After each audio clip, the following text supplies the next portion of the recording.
What's up, everybody? What's up, chat? What's up, chat? Welcome back.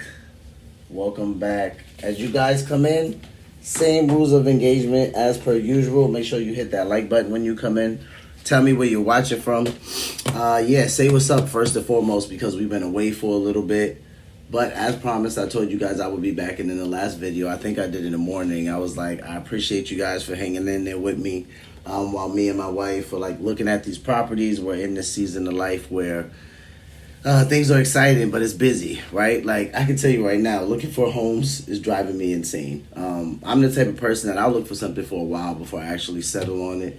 And my wife will tell you that. So we're closing in. We're getting close, but we're still at a point where it's a frustrating process. So you guys keep us in prayer as far as that. We got a couple of clips to look at tonight. So since we've been gone, it hasn't been 2 weeks yet, but I'm still keeping up with the news every single day. It's probably been about like 10 days. So I'm not going to go that far back in the news. I'm just going to go to a couple of things that I want us to watch that's maybe only less than 3 days back, and then we're going to jump into more current.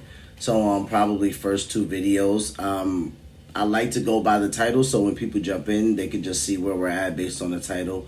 And unless we're really farther along, that's when they kind of just got to catch up. But what I'm going to go to first is not necessarily our favorite here on the channel, but CNN, because we watch both sides over here. And I want to look at Trump holds his first cabinet meeting since the start of the Iran war. So we're going to take a look at that first. Then we got, let me go over here. See. Then we got Nick Fuentes on Trump's betrayal. Nick's been going off a lot lately on on President Trump. He is not happy. Shout out to Purge Viral, Liberty Vote. There's a couple of channels that catch some great clips by Nick, and I appreciate them. So after that, we'll jump into another clip. Gas prices surge as war grows. So we'll just take out a couple of clips just regarding the economy and like President Trump, the war with Iran. So let's jump right in. First up, the Iran war update.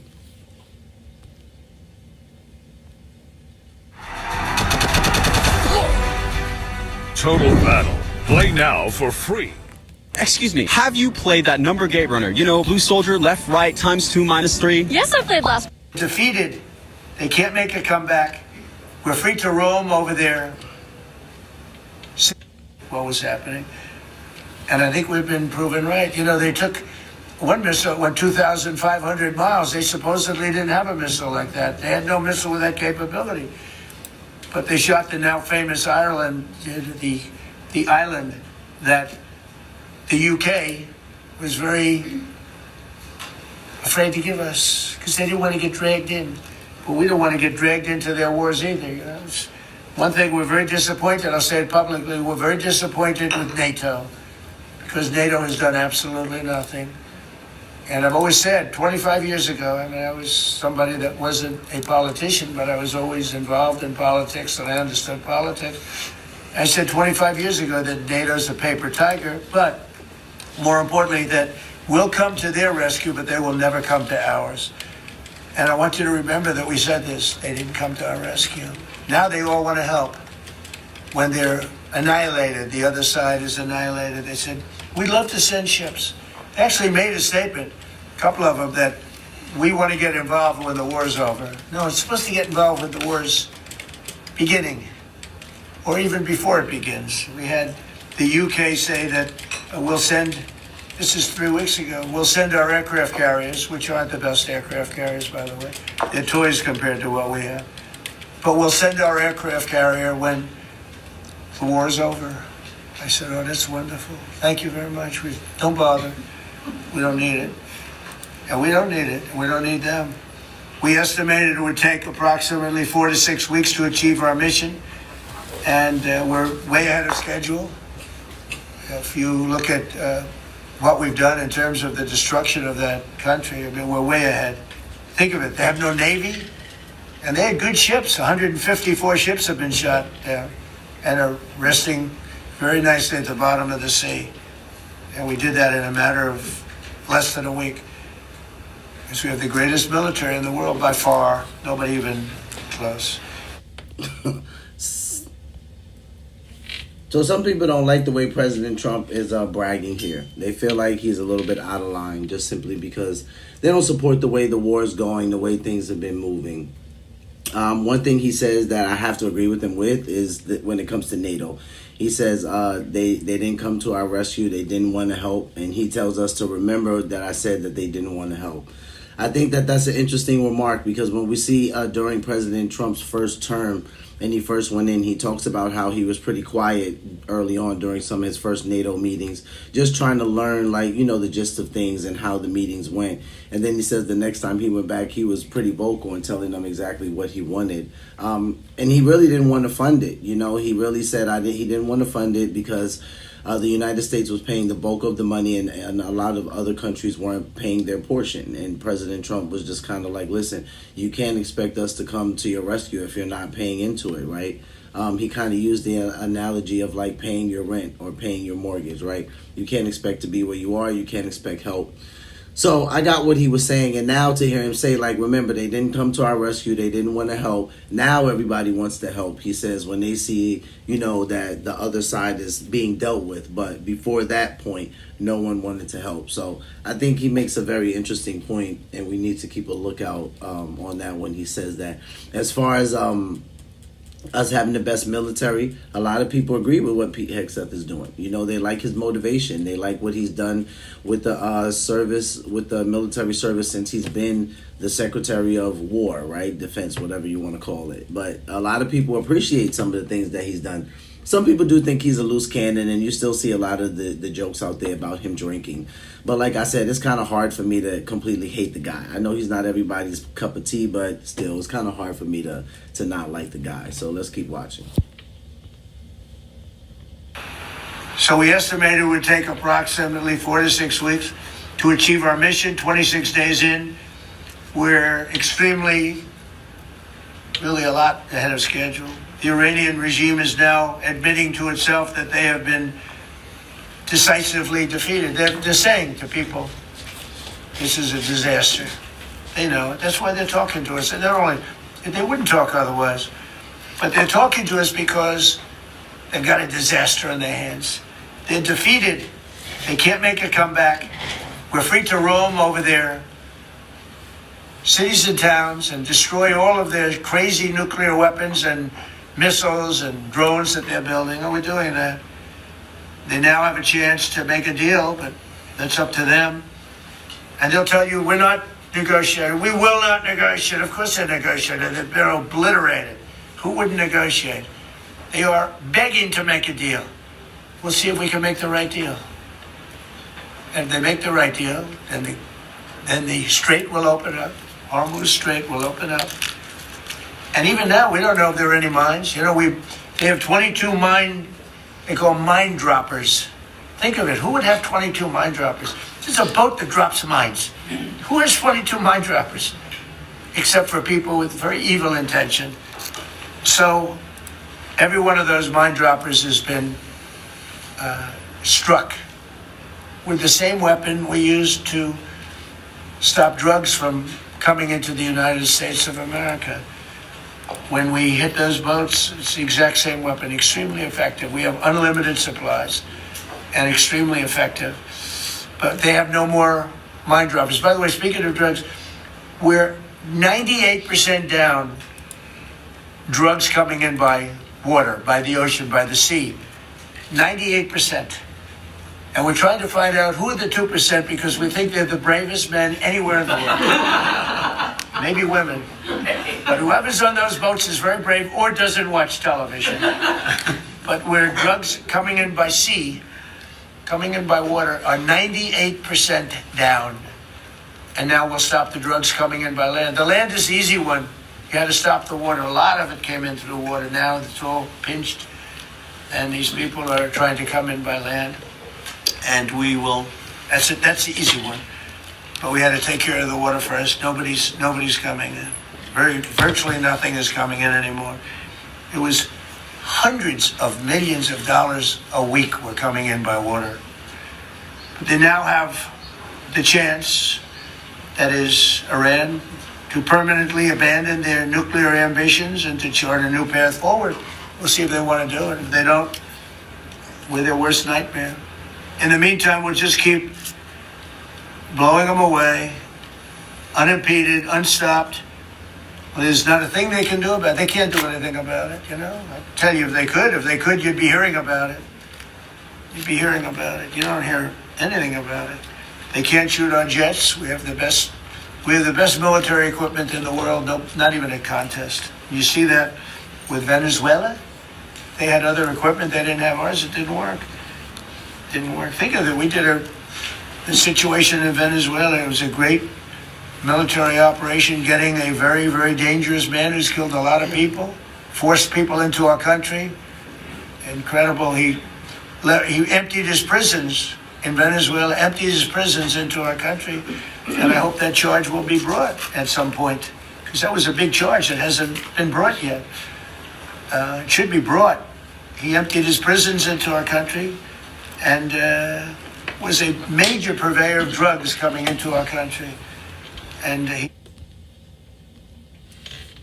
yeah, so for those of you that don't know, it was a couple of days ago that I believe Maduro and his wife went on trial.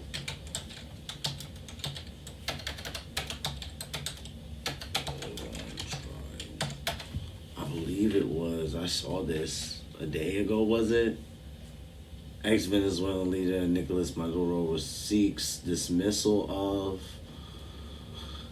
Yeah, I think it was like a day or two ago where he went on. He was in a courtroom. I think he was reporting for trial. Jail inside of it. Nicolas Maduro held inside a jail under special administrative measures. Yeah, in case somebody tries to break him out, right? But I mean, you know, they're not gonna do what the United States did, right? And come here and break him out. But yeah, I saw this in the headlines. I think it was like 2 days ago, maybe now. Maybe it was a day or so ago that I saw that he was in court. Like him and his wife were set to appear in court, or they were appearing in court. I know that when President Trump bring this up, this is cringe for some people. Some people do not want to hear anything regarding Venezuela, President Trump, what we went in there and we did. So I think it's interesting that he's willing to bring this up. When you look at just Pete Hegseth and Marco Rubio on the side of him, it's like they've practiced that stoic look now, you know, so they can keep a pretty straight face even when Trump is talking about some pretty reckless stuff. So I just think it's hilarious to see that. he's now been captured and I guess be given a fair trial. But I would imagine there are other trials coming, because they've really sued him just at a fraction of the kind of things that he's done. Other cases are going to be brought, as you probably know. In the meantime, with Iran, we're going to keep doing what we've been doing, and nobody's a match for the United States, but they're not a match for the United States. It's small potatoes. That's why I'm so disappointed in NATO, because this was a test for NATO. This was a test. You can help us. You don't have to, but if you don't if you don't do that, we're going to remember. Just remember this in a number of months from now. Remember my statements. I have an expression, a great expression: never forget. Can never forget. So as we end threats to America abroad, we're focused here at home on building the greatest economy in the history of the world. Now, before this started, the Dow hit 50,000. The S&P hit 7,000. Both of those achievements were not achievable. Every one of you, most of you, I guess, said you'll never hit 50,000 during a 4-year period because. I know some of you are like so disgusted hearing Trump talk about this. I've had friends where we've talked about this a little bit at work, and they're like, dude, the fact that this guy keeps bringing up the stock market, and some of the people in his cabinet bring up the stock market, is diabolical with some of the stuff that's going on. I think it's hilarious. I really do.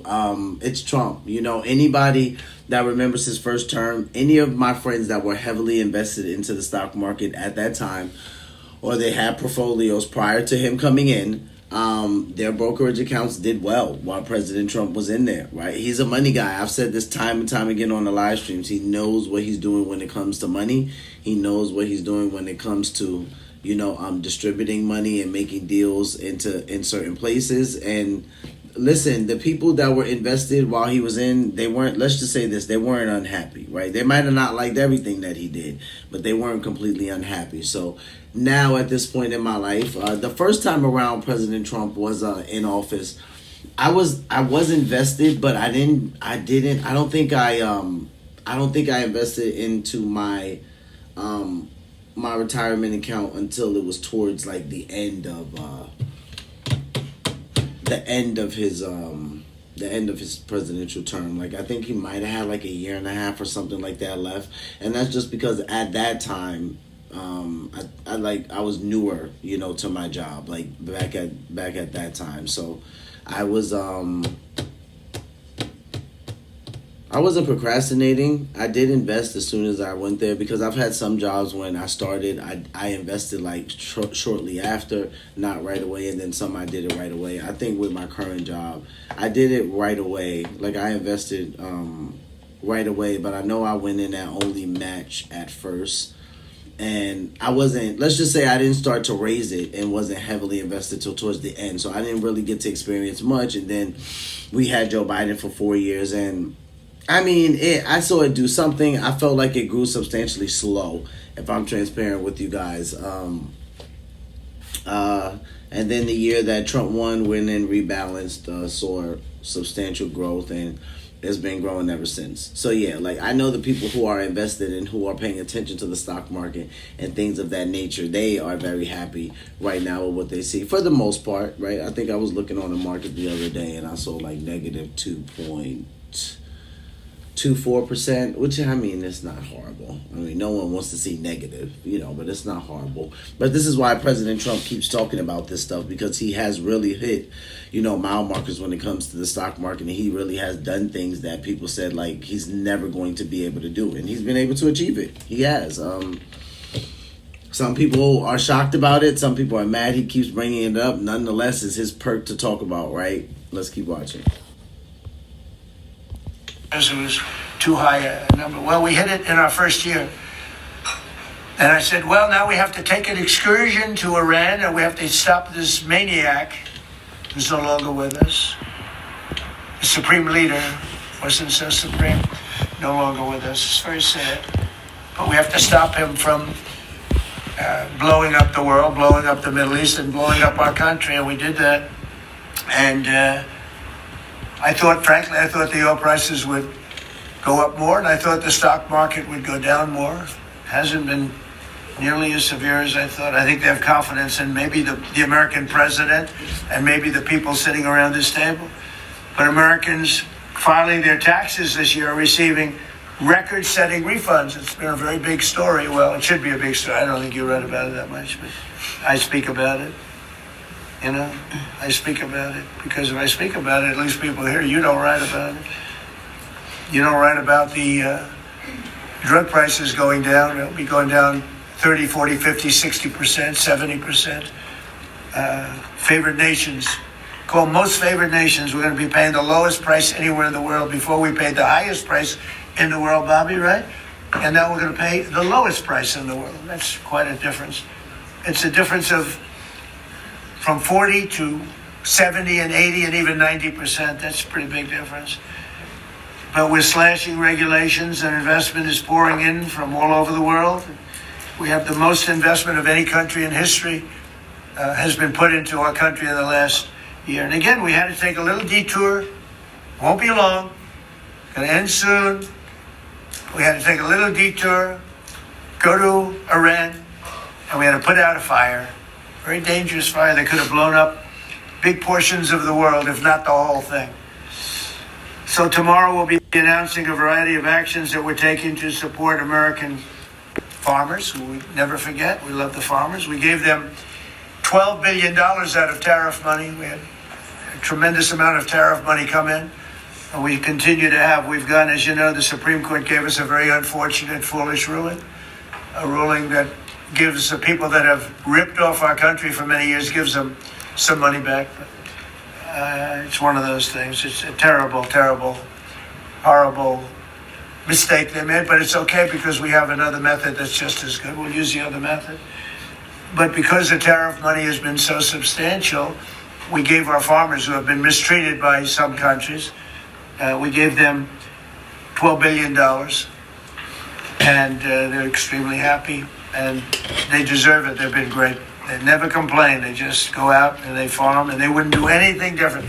They wouldn't trade jobs with any of you, except maybe some of the fake media. I don't know. Somehow I don't see that.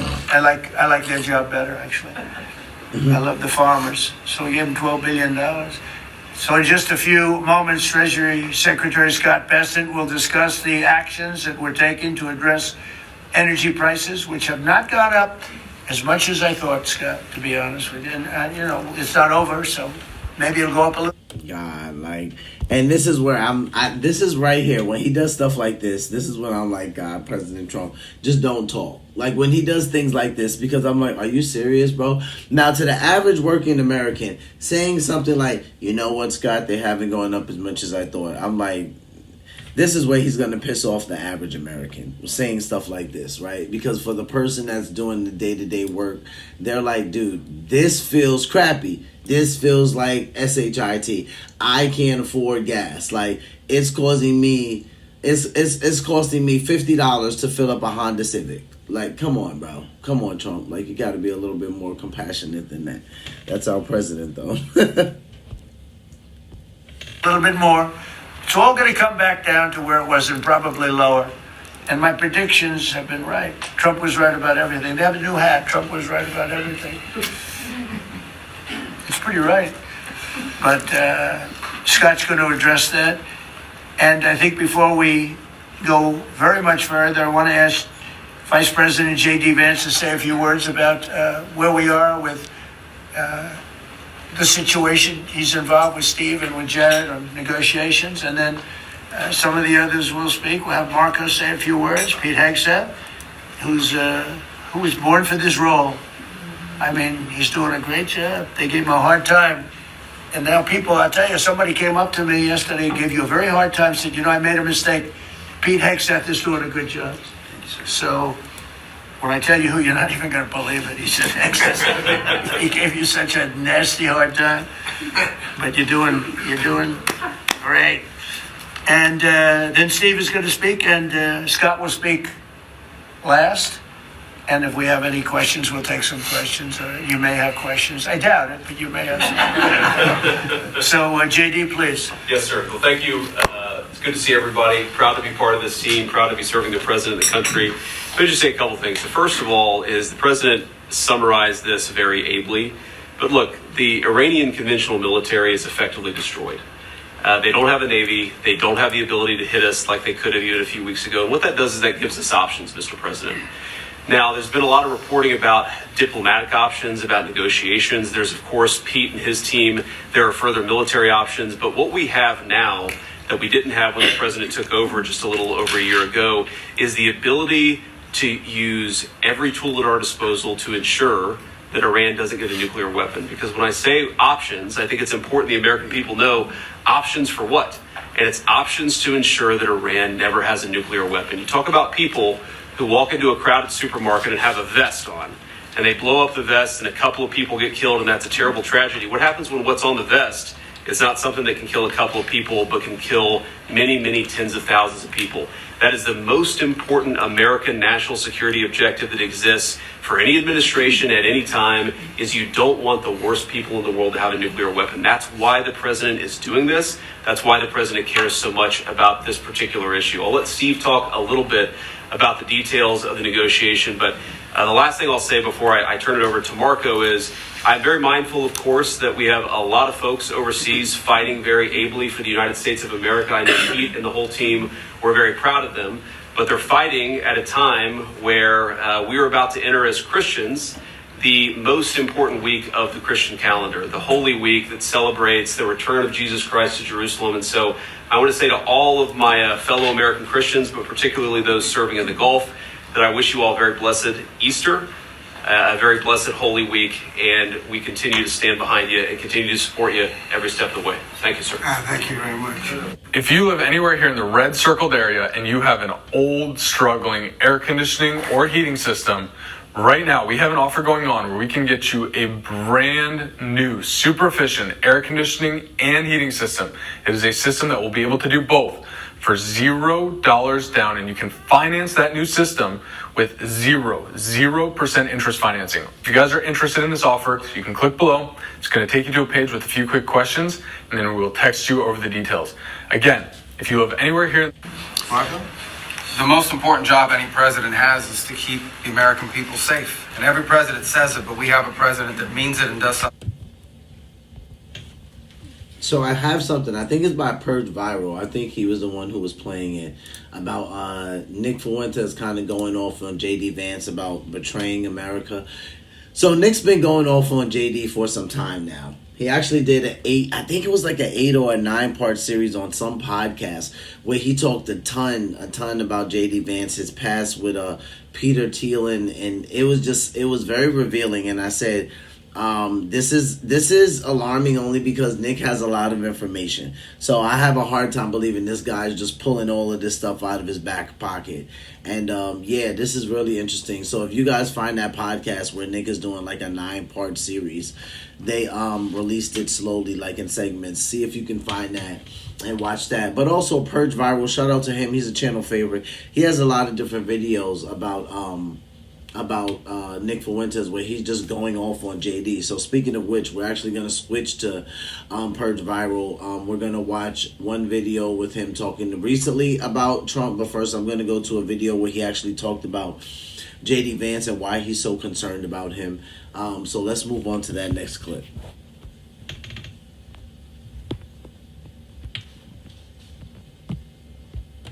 Because this is a convenient story to tell you to make you think a certain way about Vance. And if you read that and we'll only talk to the fearless and noble Vice President J.D. Vance because he's America first, he's anti-war. That's not true at all. First of all, that's not true. That's not true. J.D. Vance went to a restrainer think tank in 2024 and said, I'm all for America first, but we need to bomb Iran. So that's not even true, by the way. The New York Post and CNN are reporting that unnamed Pakistani and Iranian officials are telling us that Iran will only negotiate with Vance because he's anti-war. We can trust him. We can trust him. He's not a neocon. He's not with Netanyahu. He's not a nation builder. Really? Because J.D. Vance went to the restrainer think tank called the Quincy Institute, funded by Soros and the Koch brothers. It's an anti-war think tank named after John Quincy Adams, I believe. And this is a think tank where their ideology is foreign policy restraint. And Vance went there and told them, I'm all in favor of America first. We should stop funding Ukraine, he said, but Israel's different. We should fund Israel, and we should fund them and give them material to bomb Iran. Then, months later in July at the convention, as you know, the first interview he gave after getting the vice presidential nomination, he told Sean Hannity, we got to bomb Iran and we got to bomb them really hard. And then this past month, all the sources from inside the White House have said that Vance was in favor of bombing Iran. He didn't express any disagreement. They said every cabinet member was in favor of bombing Iran, and Vance more so than others. They said, Vance said, if you hit Iran, you got to bomb them really hard. So that's not true. That's not even true. And you think the Iranians don't know that? You think they're not paying attention? You don't think they read the papers? Who's Vance's chief of staff? Jacob Reese's, who is a Zionist. And look him up. Look him up. Look up Vance's chief of staff. This is how they... Now, a lot of people heard Nick talking like this, and they're like, why is he saying, certain things about Jewish people the way that he's saying? Like, a lot of people say that Nick is anti-Semitic. Nick doesn't subscribe to being anti-Semitic. He actually always pushes back when people say or call him that. Do I think he's anti-Semitic? I don't know. I guess it depends on how he's feeling on that particular day. I think that he plays it in a way where people are confused about it on purpose because that kind of keeps him in the center, and no one can say, "Hey, Nick is anti-Semitic," or Nick loves Jews more than he loves Americans. That's what I see when I watch him. But I know that Nick does this thing well, where the way he kind of plays. In the center. Some people will be like, wow, like you think he's in the center. I actually think that he's extreme right. And I'm not saying he's not. I just think that, Nick is Nick. He has his own special little category with what he does. Mind you, his podcast that he did on Tucker Carlson's channel, they only did that podcast a month ago. So it was 30 days ago, and that podcast has like 7.2 million views already. So Nick has gotten like a generous amount of exposure, I would say, in the last coming up on a year now. Which he was banned from everything, right? So as far as I'm concerned, this could have just been, in God's timing, this is Nick's season, right? So that's why we're seeing a whole bunch of Nick. He was banned off of everything, including, like, it was crazy, like, including banks, credit cards. It was, like, ridiculous, some of the stuff he talked about. I'm like, what? But it actually happened. He talks about it often. So, yeah, like, rightfully so. This just might be, the Lord is sovereign, so he might be saying, hey, this is the time where I'm allowing Nick Fuentes to have some exposure. Right about Vance's chief of staff. They say that his entire staff is all tall, Aryan, good-looking white guys, and then there's one short among the group, and that's the chief of staff. And that guy has been quietly reassuring people behind the scenes Vance is Team Israel. Because people are getting nervous. After Tucker interviewed me, and Tucker's son Buckley works for Vance, a lot of people started questioning whether Vance was anti-Israel. A lot of them did. Edward Lutvak, who's a friend of Bronze Age pervert and a member of the Israel security forces, he said Vance needs to reassure us that he's on our side. So I don't think that the Iranians believe Vance is anti-war. I don't think the Iranians believe that he's some kind of based anti-Israel patriot. But for some reason, people want us to think that they do. Yes, but they're probably just using this as propaganda to make us believe that J.D. Vance is a great guy, that he is the one who stopped this war, that he is the one who brought us peace. But do you know what? If J.D. is still part of this administration who started this war, I don't trust this guy, I don't believe this guy, because if you are really against this war, JD, maybe tell your boss, because you're just a puppet of Donald J. Trump, maybe tell your boss that he should have never ever started this war, and since he started this war now on behalf of another country, you should tell him to stop this war today, because he is destroying our country, he is destroying our economy, he is destroying the worldwide economy, and as long as you don't speak out about this, I don't believe you, I don't trust you, this is just propaganda to make us believe and to make us vote for JD again in 2028. But never ever let them trick you, because shout out to Purge. I know he's been super emotional about this, not in a bad way, but super passionate about this. I've noticed in the last like 3 months as he's watched Nick's opinion more and more. He's like, he calls him JD Plant, right? He doesn't trust him at all. He doesn't trust he doesn't trust him coming up next after Trump. And a lot of people were rooting for JD right after Trump, right? Like a lot of people saw this because they wanted the Make America Great Again whole thing to continue, and they felt like JD Vance would be the person to carry that on. All right, next thing you know, people of the likes of Nick Fuentes, Candace Owens. I think Candace has done very little on this though, because she's been very busy with the Erica Kirk thing. But like the Bride of Charlie, it's crazy. It's crazy work, but she's doing an absolute great job over there. But a lot of this stuff that was happening, it in which the order it happened in, I can see why like so many people feel betrayed, when it comes to JD. Like even some people, when they hear him talk, it almost sounds like he's for the war or he's encouraging it or he wants it to keep happening and continue. And you have the people that voted for JD and Trump, and they're like, dude, what happened? You have so many people that are going back and playing clips about Trump on his campaign trail when he's talking about, if you don't want war, vote for me. J.D. Vance is saying things like, if you don't want a giraffe, vote for President Trump. And then, like, to fast forward to this time and see what's happening, people are like, oh, so you basically lied to us on the campaign trail. Now, you definitely have some Democrats like, well, duh, we tried to tell you guys that he was lying, you know what I mean? But nonetheless, you still have your people that are going to vote for who they want to vote for. Let's keep watching. They're the one who are responsible for this stupid war.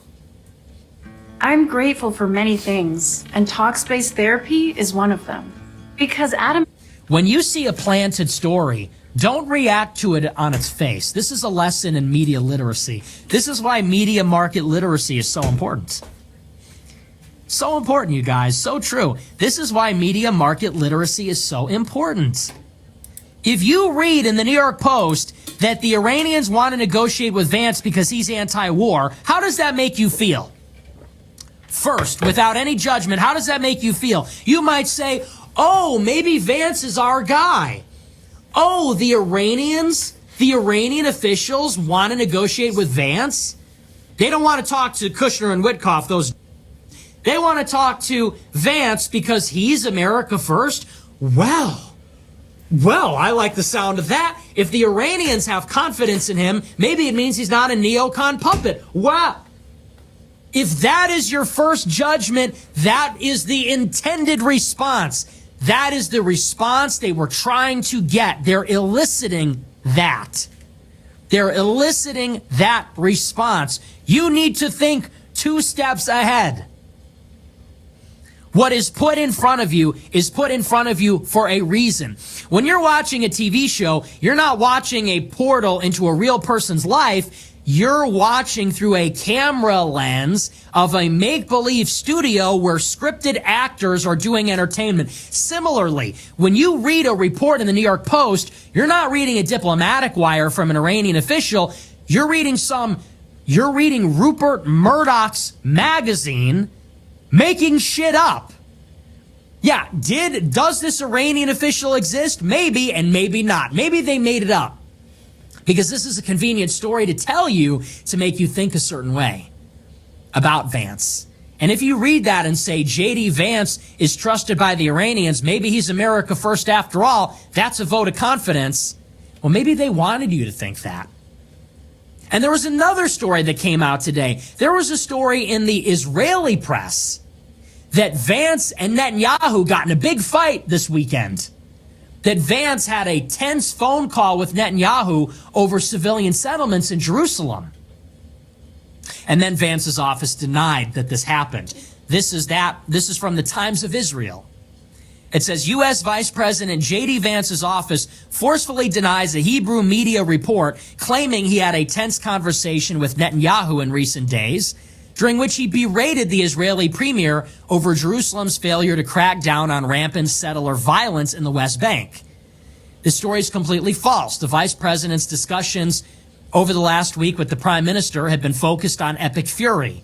The subject of this article was not even discussed, said Vance's press secretary, who, by the way, Buckley Carlson is in that press office for Vance. The Israel Hayom report that she denied was one of several Hebrew media reports in recent days purporting to reveal frustration in Washington at Israel regarding the daily unchecked settler attacks. Okay, so that's this week. Last week, David Sachs, who is J.D. Vance's political confidant and his connector to Silicon Valley, he was the first White House official, he's the AI czar, who said the war should end. That was last Saturday. Then on Tuesday, Joe Kent, who was another J.D. Vance, Peter Thiel acolyte, he resigned his post at the DNI. Now, that was, I'm not going to lie, that was a big deal for me. So that's something that I've been watching while I wasn't going live and me and my wife were doing the things that we were doing as far as like, you know, the hunting I'm telling you guys we're doing in this ridiculous process is almost diabolical. But I was keeping an eye out. Once I saw Joe Kent resign, that was a huge red flag for me. I was like, Joe Kent resigned out of all people in Trump's cabinet. There is an interview out there with Joe Kent and Sean Ryan. If you guys haven't seen it, go watch it. It's like over 2 hours. I've already been digging into it. That interview is super dope. And I mean, I already knew this about Joe Kent. Like, you could tell the guy knows his stuff. So I'm not going to lie. This was one of the times when President Trump made remarks that I didn't appreciate, I didn't agree with, and I just didn't care for, right? Because I like Joe Kent. I know he knows his stuff. Like, this guy has been deployed to war zones 11 different times. This is not like some amateur, combat specialist, right? This is a guy who knows his stuff. This is the guy that you put him on the front line. If you want the job to get done, you put him on the front line, right? If I'm going to tell you right now, as a Marine that's been deployed, if I have to go to Iraq, I'll go with Joe Kent. I wouldn't even think twice about it. Right? I firmly believe that I would come back. And this is saying that we have in the Marine Corps, we're both going to come home. So I believe that. When I saw that Joe Kent resigned, I was like, yeah, something's not right. Now, I've already been saying it on the live stream the last couple of times I was on before we went on that hiatus, that, like, listen, I don't want to go down a rabbit hole of, like, the United States is in Israel's pocket, but the more that I pay attention to certain things, and I'm in the camp of Candace Owens, Nick Fuentes, sometimes Liberty Volts catching it and saying things like, there are a lot of people that are starting to pay attention to this and say, hey, this whole Israel first thing actually might be a thing. Yeah, it's hard, because I want to ignore it, but the more I pay attention to it, right, and I guess the more you look at anything, you can look for truth in it, but I'm just saying, the more that I pay attention to it, the more I'm like, the math ain't mathing. Like, it almost seems like what these people are saying, it seems like they're right. Let's keep listening. Then he interviewed with Tucker Carlson, who is another Peter Thiel acolyte and J.D. Vance associate. Now this week, they're saying the Iranians say, give us Vance, he's anti-war. The Israeli media reports Vance is really critical of Netanyahu. What is this all for? What is this all pointing towards? Vance's people recognize that his prospects of becoming the nominee and the president are in the toilet because of this war. Right. Trump and this war are dragging Vance to hell. They're burning the house down with Vance chained to the bedposts and his presidential ambitions with it. But him and his team are not going down without a fight. They recognize that if this house burns down, Rubio will get a golden parachute. Why? Because Rubio, as Secretary of State, is distancing himself from the war. That's why Rubio came out and said, Israel forced our hand. Why do you think he said that? Because you think he's based? It's hot potato. Rubio came out within days of the war starting and said, Israel forced our hand. We were responding to them because he is trying to defer the responsibility. He is trying. I get it. I understand why Nick is saying that. If something else hasn't came out since I've been away, then he has to be talking about the clip that I covered when we said that when Marco Rubio said that we responded in response to knowing that Israel was going to attack Iran, and then if Israel attacked Iran, then Iran would then attack America. And I remember watching this thinking to myself, like, how are you putting that together? Like, why is it that if Israel attacks Iran, you say to yourself, Iran will then attack America? I already thought something was wrong when I saw him do that. But it makes sense if he's doing it for the reason that Nick said. Like, he's trying to defer, right, the responsibility. He's trying to defer the accountability, rather, should I say. This is not my fault. Like, this is not necessarily something I wanted to do. But yeah, the way Marco Rubio said it in that press conference, he did make it seem like, this is not necessarily something the United States wanted to do, but Israel kind of forced our hand. And he said that for, like, lack of better terms. Like, I'm using that loosely because he didn't say that word for word. But he did say something to the effect of that, we knew Israel was going to attack Iran, and if they attacked Iran, Iran would attack America, so that made us attack first. And I remember being like, huh? Like, really? That's how you guys came up with that. Let's keep watching. Trying to pass the buck to somebody else because the Secretary of State isn't going to stick around for the full 4 years, probably. Yeah, okay, this might be true that all these people like a Marco Rubio, but also a JD Vance, that they act like they oppose this war, that they are against this war to save their own credibility. This could be the case. I don't think so, because I really believe that they support this war as well and they're just acting like this. But do you know what I rather would see? That they go to their boss, because they're part of this administration again, what I just said before, who started this stupid war. So instead of like tricking us and making us believe that they oppose this war, tell your boss. Tell your boss. Go to the Oval Office, go to Donald J. Trumpstein and tell him, dude, we don't support you any longer as long as you are fighting this war on behalf of another country. Because all these words, all these empty words, we didn't start this war, we oppose this war, it has zero value if you are part of the problem. They are part of this administration who started this war. So you're a big hypocrite if you're going to act like you are against this war if you are part of the problem. I hope you get the point I try to make, but I'm getting so tired of all these people constantly like acting like they are America first, like they want the best for our country. Meanwhile, they're part of the problem. And the same goes for Donald J. Trump. We're going to drain the swamp. Dude, you are the swamp. Secretary of State usually does a 2-year stint, and I would imagine Rubio wants to run for president. As a matter of fact, a lot of the do as well. Mark Levin said at the Republican Jewish Coalition in November that if Vance doesn't disavow Tucker and Nick Fuentes, the are going to watch and make their decisions about 28. And that's why a week ago, 25 Wall Street donors all told Trump in a closed-door meeting in the White House they wanted Rubio down to a man and not Vance. Wow. So Rubio's distancing. His file is the Caribbean. He wants to be associated with the success of Southern Spear, Venezuela, Cuba, and Nicaragua. He is going to have a golden parachute out if he's associated with Iran. The will rescue him in 28 because he's got the money coming his way. Right. Vance will be left to burn.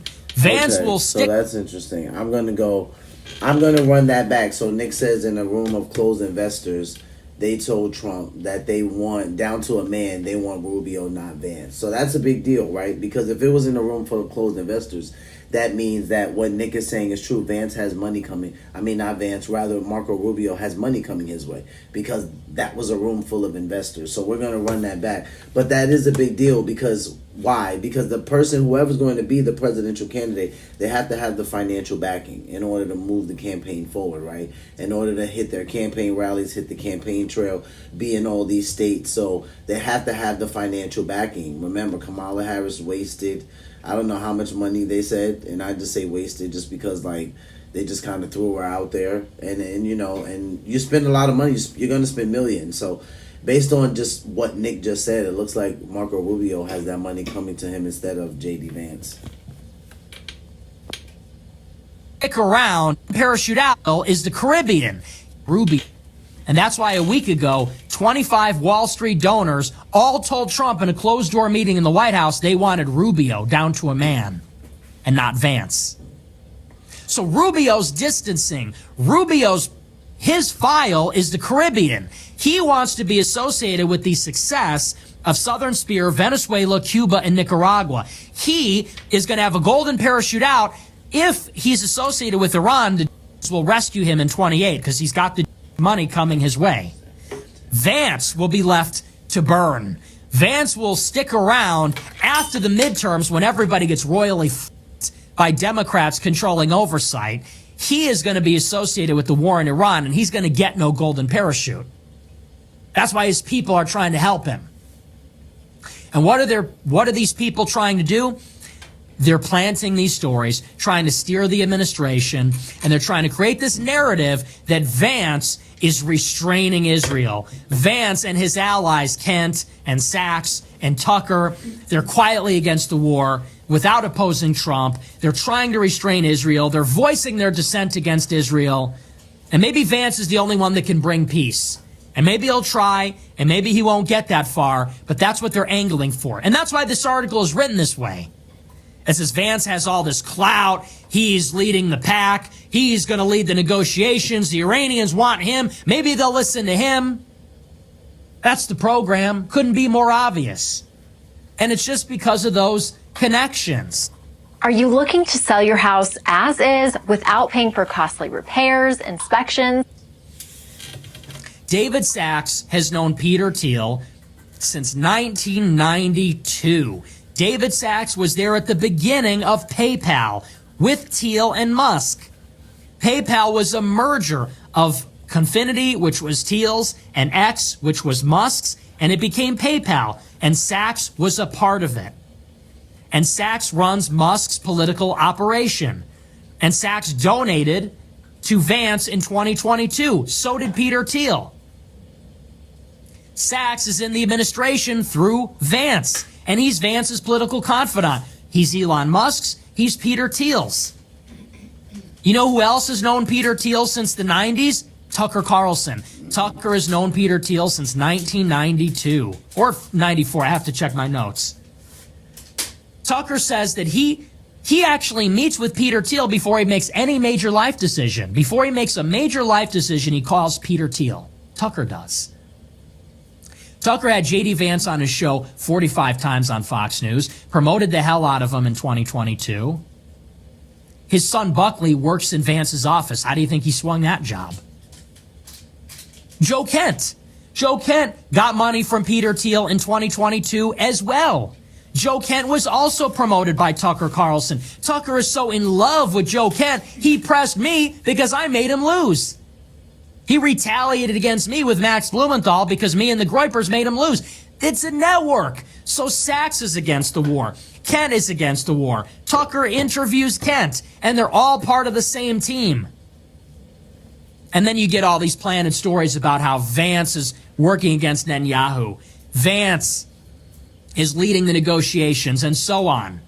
Who funded Tucker Carlson Network? 1789 Capital gave him $15 million. Where was 1789 Capital conceived of? At the Rockbridge Network, which is a venture capital firm run by J.D. Vance. And Peter Thiel has spoken there, and Tucker Carlson has spoken there, and David Sachs has attended, I believe, as well. That's the network. That's what is going on. It's fake.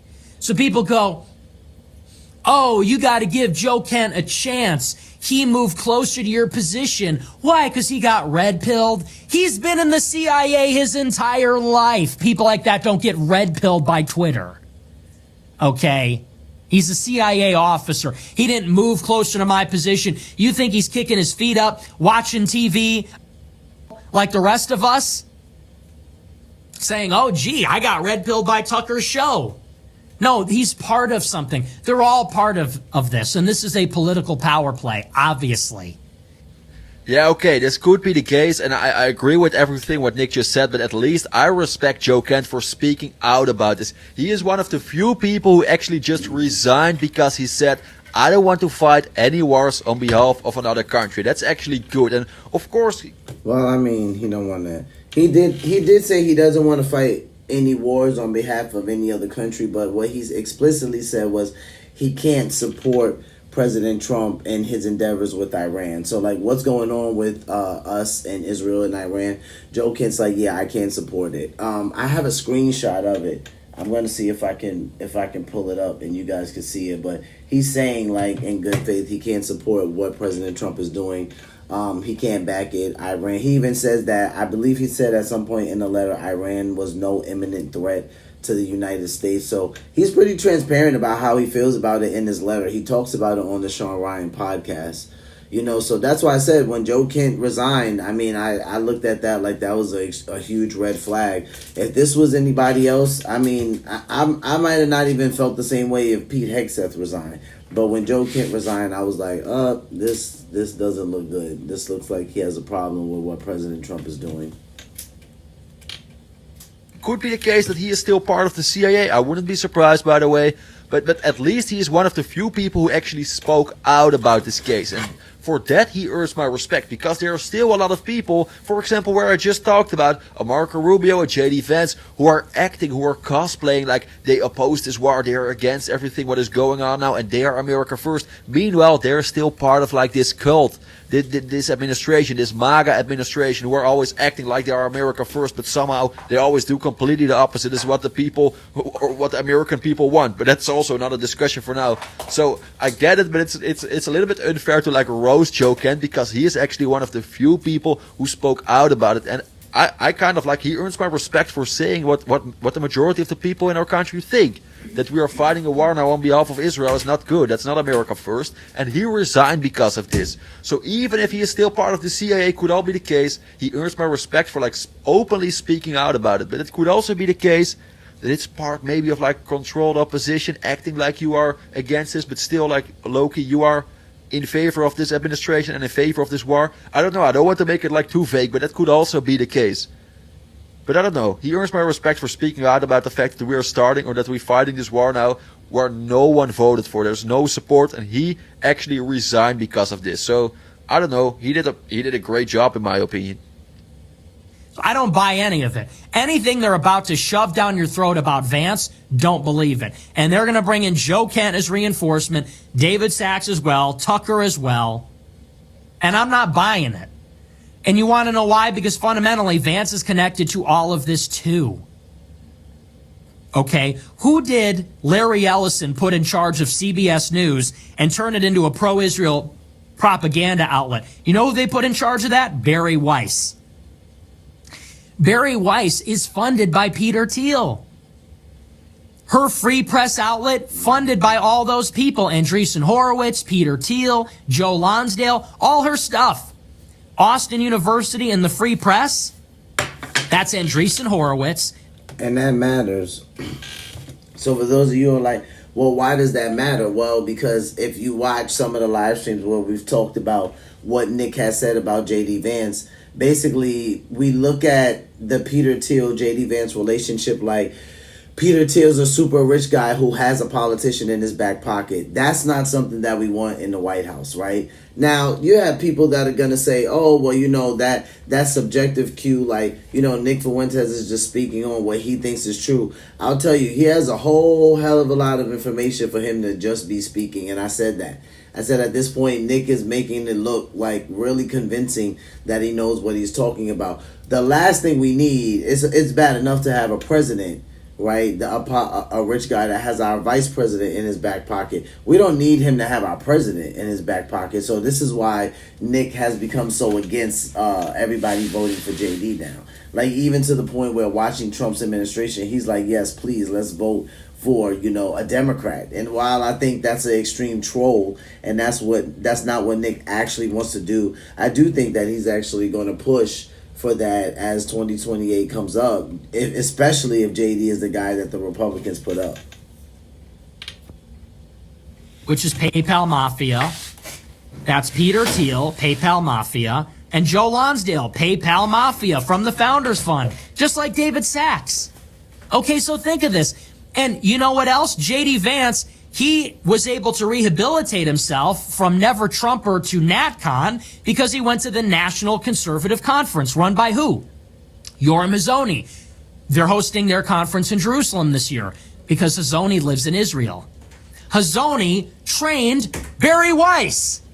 And Hazony's conference, NatCon, is funded by Peter Thiel. At least I believe. At least he spoke there. Okay? So it just goes, and ultimately, Peter Thiel works with Alex Karp, who is now going to be an AI czar in the administration, and this guy's like a total supremacist. Everything Peter Thiel funds is supremacy. You got their guy, future Moldovan citizen, apparently was in D.C. this week. He's now the events coordinator for Passover Press, Passage Press with Lomez, who's on the show on Blaze TV with Chris Rufo at Manhattan Institute, funded by Paul Singer. Okay? It's all that stuff. And like I said, his chief of staff, Jacob Reese, is going around telling everybody, don't worry, he's our guy. This is just another flavor. It's another flavor of kosher conservatism. It's theater. And Joe Kent goes on Mark Levin and says, I never said we should stop supporting Israel. I just said we should stop going to war. Fascinating. Joe Kent does a 2-hour show with Tucker and somehow manages to avoid saying anything about, yeah, it's all neocons, right? It's all Netanyahu. It's all neocons.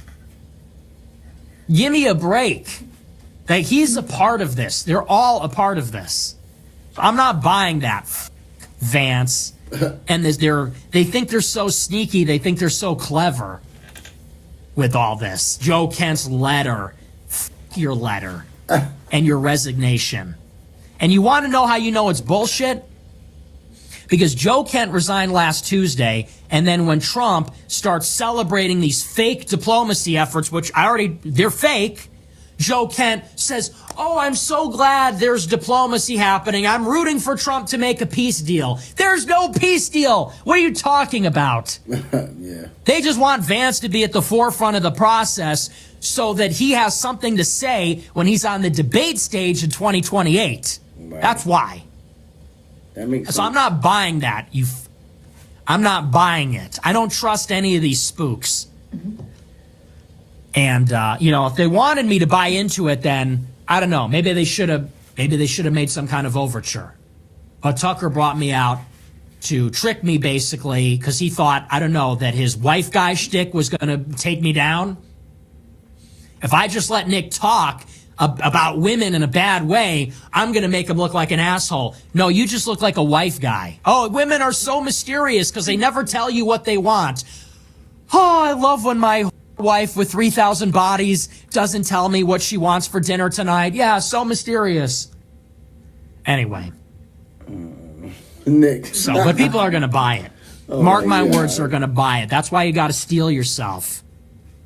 Okay? The whole Trump, it's no new wars all over again. When Trump said it's bullshit, when Vance is going to say it's bullshit. Trump was supposed to be the no new wars peace president, blah, blah, and it didn't work. And they're going to run the same thing with Vance, and people are going to eat it up. Vance is going to run in 28 and say, hey, even though I brought us to war in Iran, it's going to be different because I led the peace process. People will fall for it again. Right. I see what he's saying. I don't trust it. I don't want anybody involved with Barry Weiss to lead this movement in any capacity. They shouldn't have done that. Total Battle. Play now for free. Watching the art. So, anyway, that's that. We're going to move on. We're going to take a look at our... And this is a very important message, guys. Never forget what Nick just said here, because this is so true. The next time in 2028, when you're gonna vote, think about everything what this administration did to you. And this is why I say that there legitimately is a group of young guys that are saying things like, yeah, we're not going to vote for J.D. Vance. This is why you see all of these memes about J.D. where he looks fat. These memes are a huge troll. They are crazy work. But where he looks fat, he has like the bob haircut. He's dancing like on a desk. Like I was posting these different types of shorts regarding around the Trump administration, and those were one of them that I thought was probably the funniest. But it's a true troll because a lot of younger guys feel like that. This is the reason why a lot of younger guys are saying things like they're going to vote for Gavin Newsom. Because he totally mobs J.D. Vance, meaning like he looks better than him. He presents better than him. They care that J.D. Vance doesn't have a white wife. This is the small group of guys that want to actually vote for Democrats, and they are pushing that happens in 2028. And I don't think it's necessarily because they love the Democrats. I think it's more so because what the person looks like that's representing the country. And that's what they're going with, you know, and it's terrifying to say the least, right?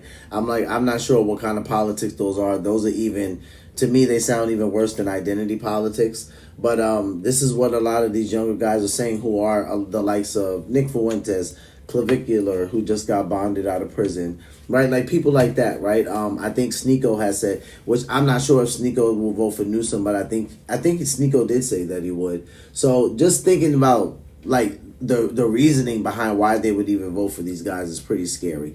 But what Nick is saying, I could understand it, because when he says that JD is going to use all of this in 2028, you know, to say, hey, I'm the one who led the peace deal, like, yeah, it makes sense that would be the setup.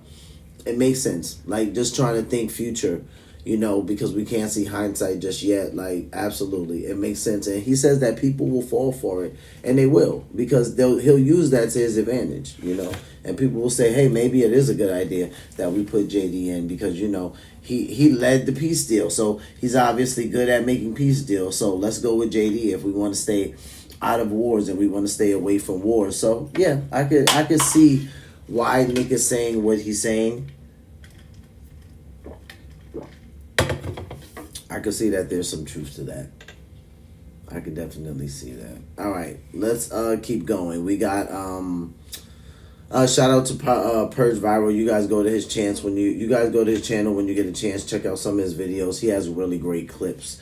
Let's go to the next clip. Gas prices surge as war grows. Let's take a listen.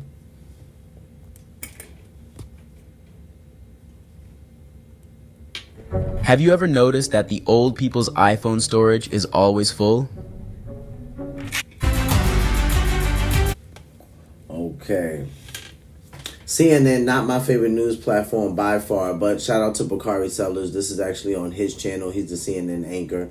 Let's take a look at what him, Abby, I think Scott Jennings might be in here. Let's take a look at what they have to say about these gas prices.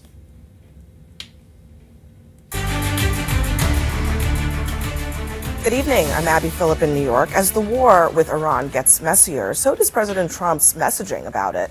Tonight, in the span of about 3 hours, the president gave wildly different accounts about where the conflict stands right now. We've already won in many ways, but we haven't won enough. I think you'll see it's going to be a short-term excursion. Short-term. Short-term. We're achieving major strides toward completing our military objective. And some people could say they're pretty well complete. On Iran, you called it an excursion. You said it would be over soon. Are you thinking this week it will be over? No, Are you talking but soon. about days? I think soon. Okay, and with respect Very soon. Now, it's not clear what the actual status of the war is, but the president's comments contradict what his own defense secretary said just recently. What I want your viewers to understand is this is only just the beginning. Hegseth's Department of War echoed that statement, writing on social media just hours before Trump spoke, "We have only just begun to fight." And if you're keeping track of all the various reasons why the Trump administration decided to go to war with Iran, the president offered up a new justification today. Iran's a very powerful country. They were going to take over the Middle East. If we did not hit them, they were going to take over the Middle East. They had thousands and thousands since their last hit. They had thousands and thousands of missiles and everything else. What are the American people supposed to believe, Mark? Look, I think the American people should know that for 47 years, Iran's been trying to attack Americans and Westerners. Okay, so he says for 47 years. I wanted to stop it right there because he says, I think the American people should know for 47 years. That's what Iran has been trying to do. Okay, Joe Kent did say the Iran Persia regime has been around for a long time, right? They're not going anywhere, and they are good at this, and they're used to this when it comes to war, right? I think this is interesting because Trump does contradict himself a number of times if you look at those clips. Not to mention, do you guys remember the clip when they asked him, President Trump, when do you think the war will end? And he said, I'll know because I'll feel it in my bones. It literally, like, news headlines, everything, the internet crashed, everybody went crazy, brains melted. Because they were like, what is the president talking about right now? He literally just said that the war will end when he feels it in his bones. What does that even mean right now, right? But that's Donald Trump's verbiage for it stops when I say it stops. If you know your president, then you know. For 47 years, they've launched attacks on Marines in Lebanon. They've funded Hezbollah. They funded Hamas. And so I think they should know the president is committed to trying to demilitarize Iran and take away the offensive capability they had. But don't they deserve real answers about where this war is right now, where it's headed, how long it may be, what the military objectives are, how close we are to reaching those objectives, any of that? I think some of the objectives could be clear, and I think one thing that would be helpful is if the administration had fewer people speaking on their behalf. I think that would help keep the messaging simpler. But I don't know that there is confusion as to where we are in this offensive, Abby. I think that we've clearly eliminated the Navy for Iran. We've clearly eliminated the Air Force. We've taken away a lot of their offensive capabilities. And so I think there is still a question of, like, what is the long-term mission here? But I think there's not a question about what's been happening thus far. I think Mark is right that this administration has taken incredible military action to eliminate Iran's naval capabilities, air defenses, I mean, you name it. But I think the president is also trying to have it both ways and saying that we've eliminated all of these military capabilities, and yet we have to continue to go on because they pose such a threat. Where, you know, last year in June, you heard this administration take a winning lap saying that we've destroyed and obliterated all their military capabilities. So I think you're hearing conflicting messages because no one can also get on the same page and have the same picture of where Iran actually is. And to that point, I mean, the president said, you heard him saying that Iran was about to take over the Middle East had they not struck. But here's what the rest of his administration has been saying over the last few weeks and over the last year. Listen. That regime is probably weaker than it has ever been. This president sees the threat plainly and acts decisively. No more half measures, especially when Iran is at its weakest. This is the weakest they've ever been. So a lot of this that's being said is around the first strike that took place, right? It's interesting to hear President Trump say since they've been hit, they've had thousands and thousands. And I'm thinking to myself, come on, President Trump. Based on the way you guys made sent these messages to the American people right after this first strike, you made it seem like Iran wasn't going to be able to do anything. That you basically... that they were disabled, you debilitated them, right? Like at this point, even if they tried to make anything, that they wouldn't have it. But then all of a sudden they've had thousands and thousands of thousands. So now it's like, well, what happened here? What happened? Did we actually hit them the first time like we said we did? Or did we hit somewhere else and we just have all of the photos and things labeled as Iran? Like what's going on here?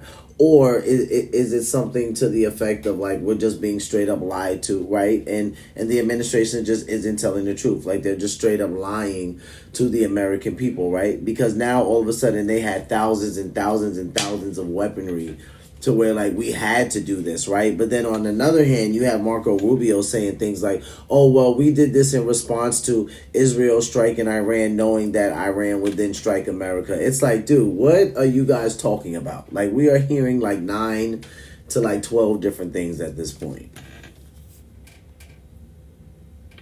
Now is the time to go after them.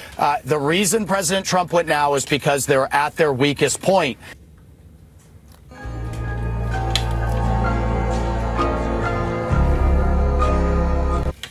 So look, I mean, I guess the real question is, why not just tell the truth? I mean, if the truth is what Mark said, which is that Iran is a nuisance, we decided to take them out regardless of the immediate threat that they posed in this moment, why not just say that and then also tell us what you want to see at the end of the day? Is it a new regime? Is it just that you want to take out their capabilities? I think honesty is the piece that I think is missing here. Yeah, well, I mean, look, Iran, absolutely a threat, right? So the why of Iran isn't, I think, in dispute. At least it's not with me. It's the why now.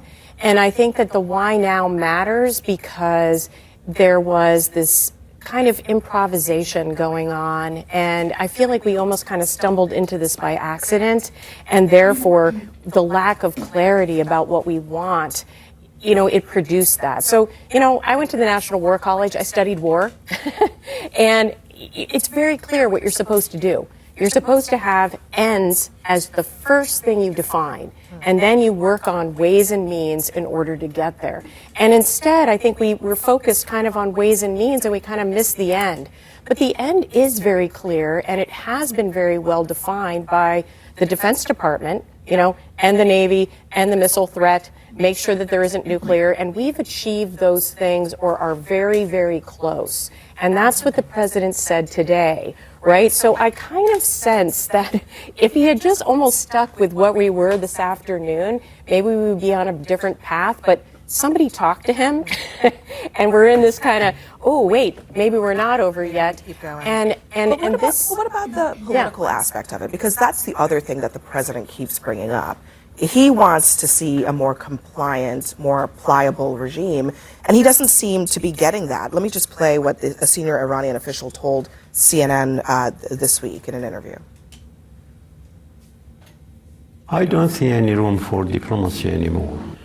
Iranian military is quite strong.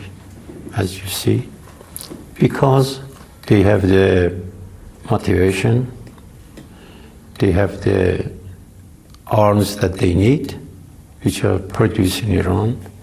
As a matter of fact, we are not dependent on any other country for weapons and arms. So there's that. There's the fact that Ali Khamenei's son is a hardliner, is... Not to mention, right there, you hear him say, he says, I don't think there's room for diplomacy at this point. Like, he literally says it right there. He says, I don't think there's room for it. He says, the Iranian military is strong. He's like, we're not depending on any other country. Like, he just flat out says it right there. So I don't think...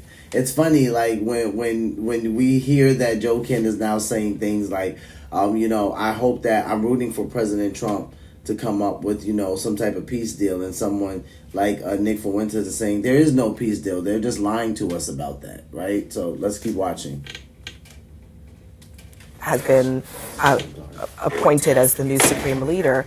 On the political side of things, are we going to then not meet the president's own objectives, which is to have an Iran that he can work with, an Iran that's doing what he wants them to do? Well, I mean, what does he want them to do? He wants them to not have nuclear weapons. He wants them to not have a ballistic missile program. He wants them to not have an aggressive Navy, and he wants them to not be an exporter of terrorism around the world. Now, whatever happens to the next regime, I don't know, but I know this. We will not permit them to do any of those things. The nuclear piece, to me, is the most important. You cannot have a nuclear-armed Iran. They showed up at the negotiations with Witkoff and said, oh, well, we've got enough material to make 11 nuclear weapons. Well, I think having them described as ultimately being compliant or someone you can work with, I don't think that's the vector. What you have to understand about these people is that they're fanatics. They would like to bring about the end of the world by causing a nuclear war that brings in the religious piece of this for them. So they're not going to ever be compliant about that. They have this worldview. We have to take away their capacity to enact that worldview, which is, to me, why the nuclear piece is a vital issue. You cannot have them sitting out there with any material. For now, we're talking, but I mean, then I think what? that I think we're talking about the leadership of Iran. We're talking about the individuals who, the ones you were referring to, because I actually agree with everybody at the table. I know this is a show where we come on and we're supposed to, have our differing opinions and probably climb across the table. But the facts are this. We had an Iran nuclear deal, which, however you feel about it, Iran was not closer to a nuclear weapon when that deal was in place than when Donald Trump tore it up. We know that. I mean, Barack Obama actually went out and actually negotiated with these people and had an Iran nuclear deal. And now we're talking about, we have 6 soldiers, 6 people, 7 who have died. Nobody's mentioned that yet. We have 7 people, and the part about it that drives the American public crazy is they don't know why. They're afraid of having another Afghanistan. They're afraid of having another Iraq. I mean, you can't. It's been 1 week. Well, it's literally been 1 week. I would have a Scott's point, though. Why is that? Scott actually is right. I agree with Scott on the nuclear program. Why do we minimize that, though? But I think Scott makes, and like we've been talking about this, like the nuclear program is something that everyone is concerned about. But an air campaign alone is not going to get at the nuclear program. I mean, actually we didn't get obliterate to we did not obliterate their I nuclear program. completely agree with you on that. No, we obliterated facilities. But obviously, they retained nuclear material, and they also, and I think the key issue is, isn't that relevant? I mean, if that's I think that's what my follow-up to what you said earlier was, all of those objectives, military objectives, it seems plausible that they can be achieved in this moment. But if you have a regime that is fundamentally more radicalized and aimed at the same things as they were before, it's just a matter of time. It seems like it's a matter of time before they rearm, before they reconstitute their missile program or their drone program or their nuclear program. And so are we just deferring this? I mean, we could be. I think that, look, Israel has been mowing the grass, as they call it. It's kind of an unpleasant phrase, but it's like, you look at the problem set, and if it pops up, whack-a-mole, you whack it down again. Right, that's been the path that we're on. And so here's where I hear the president this afternoon talking. He says, you know, if we're not going to change this regime, we might as well just like get rid of it once and for all. And so there is an issue that, you know, we've waded into this war of choice, a war of choice. It was not a threat. I completely disagree with the president that the United States' immediate interests were at threat at this moment. I do not agree with that. But, you know, here we are. And I think that this is something that we all have to grapple with. What is the threat? Is it better to keep mowing the grass?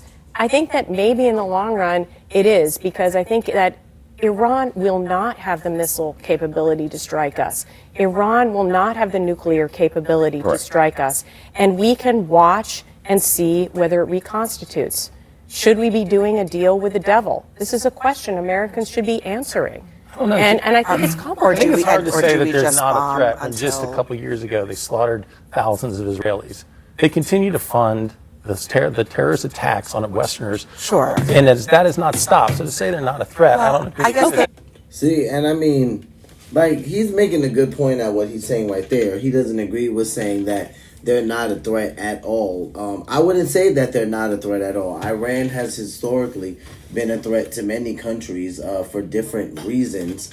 What I would say is that based on the likes of Tulsi Gabbard and Joe Kent, they were not an imminent threat. And that matters, right? Because if they're not an imminent threat, then people will, the question therein lies, then why are we at war with this place, right? And this is where you have the people with the likes of the Candace Owens, the Nick Fuentes saying things like, hey, listen, we're there because Israel wants us to be there, right? We're there because we're in Israel. Some of them are saying, for lack of better terms, we're in Israel's back pocket, right? So if Israel's, I remember watching this conversation with just recently with DJ Academics and Sneeko, and it's crazy because the Academics said, you know, it seems kind of like if Israel's happy, then we're happy, right? And it's crazy, right? Academics referred to a marriage and said it's kind of like a husband and wife, and Sneeko said, who do you think the wife is in a relationship? And Academics said, obviously it's the United States. So I was just thinking to myself, like, wow, that's how... No, I mean, obviously it's Israel. Because he said when Israel's happy, we're happy, right? Leading, of course, alluding to happy wife, happy life. So I just thought that was interesting. I was like, oh, wow. So that's how he feels about that. It's that's why I say the more you pay attention to this whole, you know, United States in Israel's back pocket, I hate the way that it looks. Like, I always say I don't want to go down this rabbit hole. But this rabbit hole seems so convincing from time to time. I don't know what to think about it. Well, no, I don't but they're not going to have missiles to do what they were doing. They're not bad actors. Because they're taken care of. But hold on, nobody's suggesting that they're not bad actors. I think the question is the bar for the United States to engage in offensive military action is a threat to us on the homeland. And I do think that that's what has always been in question. That's why the administration itself, at the beginning, tried to make it sound like there was an imminent threat when there wasn't.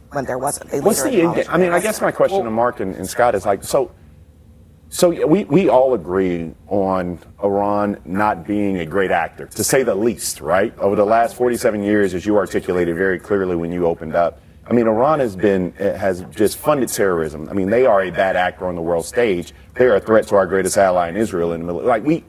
I agree with you wholeheartedly. But what we're not getting, and one of the reasons why I wish Pete Hesketh and Donald Trump actually went to Congress so we could have this debate. Like, that's why you do it. And I think they would have actually been more successful than they would have guessed. Or used his State of the Union to outline. But what is to telegraph to the enemy that we were coming? We did that anyway. Yeah, my point is, building an armada. What is how do we get out of this? And my last question is, how do we make sure 7's not 14 or 21? Or 700. What's the cost? When do we stop? Let me just say we have more to discuss on this as we go ahead. Much more. New evidence appears that the U.S. is responsible for the strike on an Iranian school, and tonight the president is responding to that. Plus, between the markets and gas prices, are the economic shockwaves going to be the thing that ends this war sooner? Trump is making a huge threat to Iran over oil tonight. Stay with us. I have a 134 IQ. I make less money than friends who barely passed high school. All right, so we're going to move to the next clip. I actually want to go to, okay, so something a little bit more recent. That's Amateur Hour. Let's do Bill O'Reilly first. Hold up, because what Bill O'Reilly is talking about. Let me see if I can grab it for you guys. What's he on? Where's he at? Bill O'Reilly, hold up. Bill O'Reilly on Trump's Iran strikes postponement. So that's more recent news. We got Nick Fuentes goes off on Trump's biggest betrayal. Did I play that one? Yeah, because I was playing the one by J.D. Vance first. That's right. Okay. So we'll watch a little bit of that one first, and then Bill O'Reilly, and then I'll save the other ones for tomorrow, because we're gonna be back on Saturday for the daily live stream. So let's jump into Purge Viral again. Nick Fuentes goes off on Trump's biggest betrayal. Let's take a listen.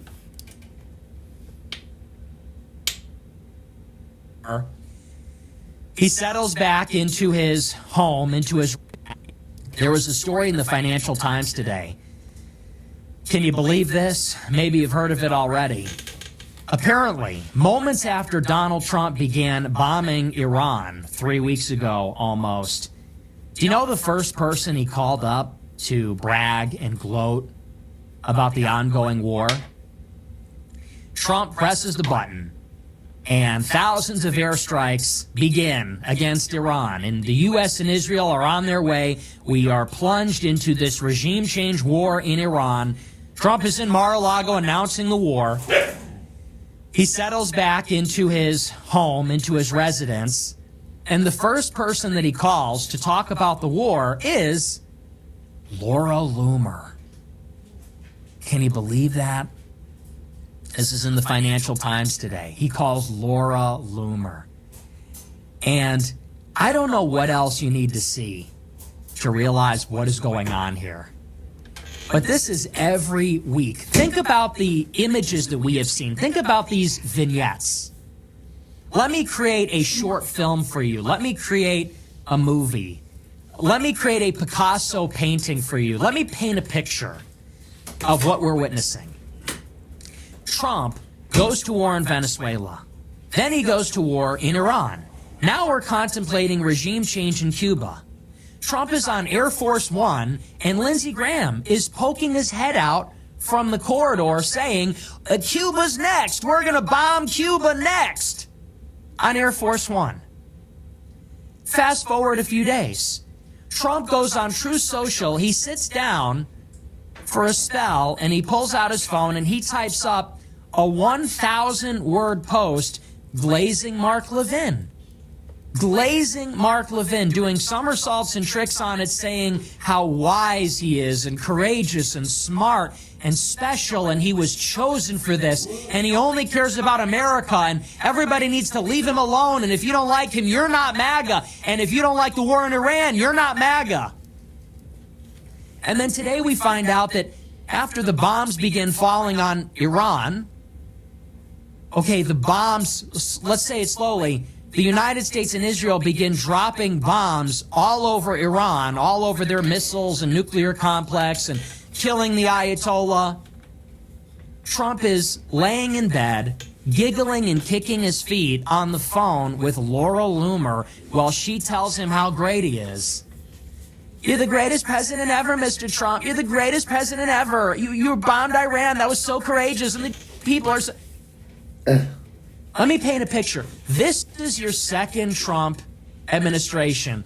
Meanwhile, on Twitter, you have 40-year-old millennials, you have older Gen Xers, and they live somewhere else in the country, and they've got normie jobs, and they've got a wife and kids, and they are on Twitter reassuring themselves and their little group chats and all their friends that the posters are in control. Hey guys, it's totally okay. Trump isn't a neocon. He didn't sell us out. He's not a puppet of Israel. And even if he is, so what? At least the mass deportations are sort of happening or something.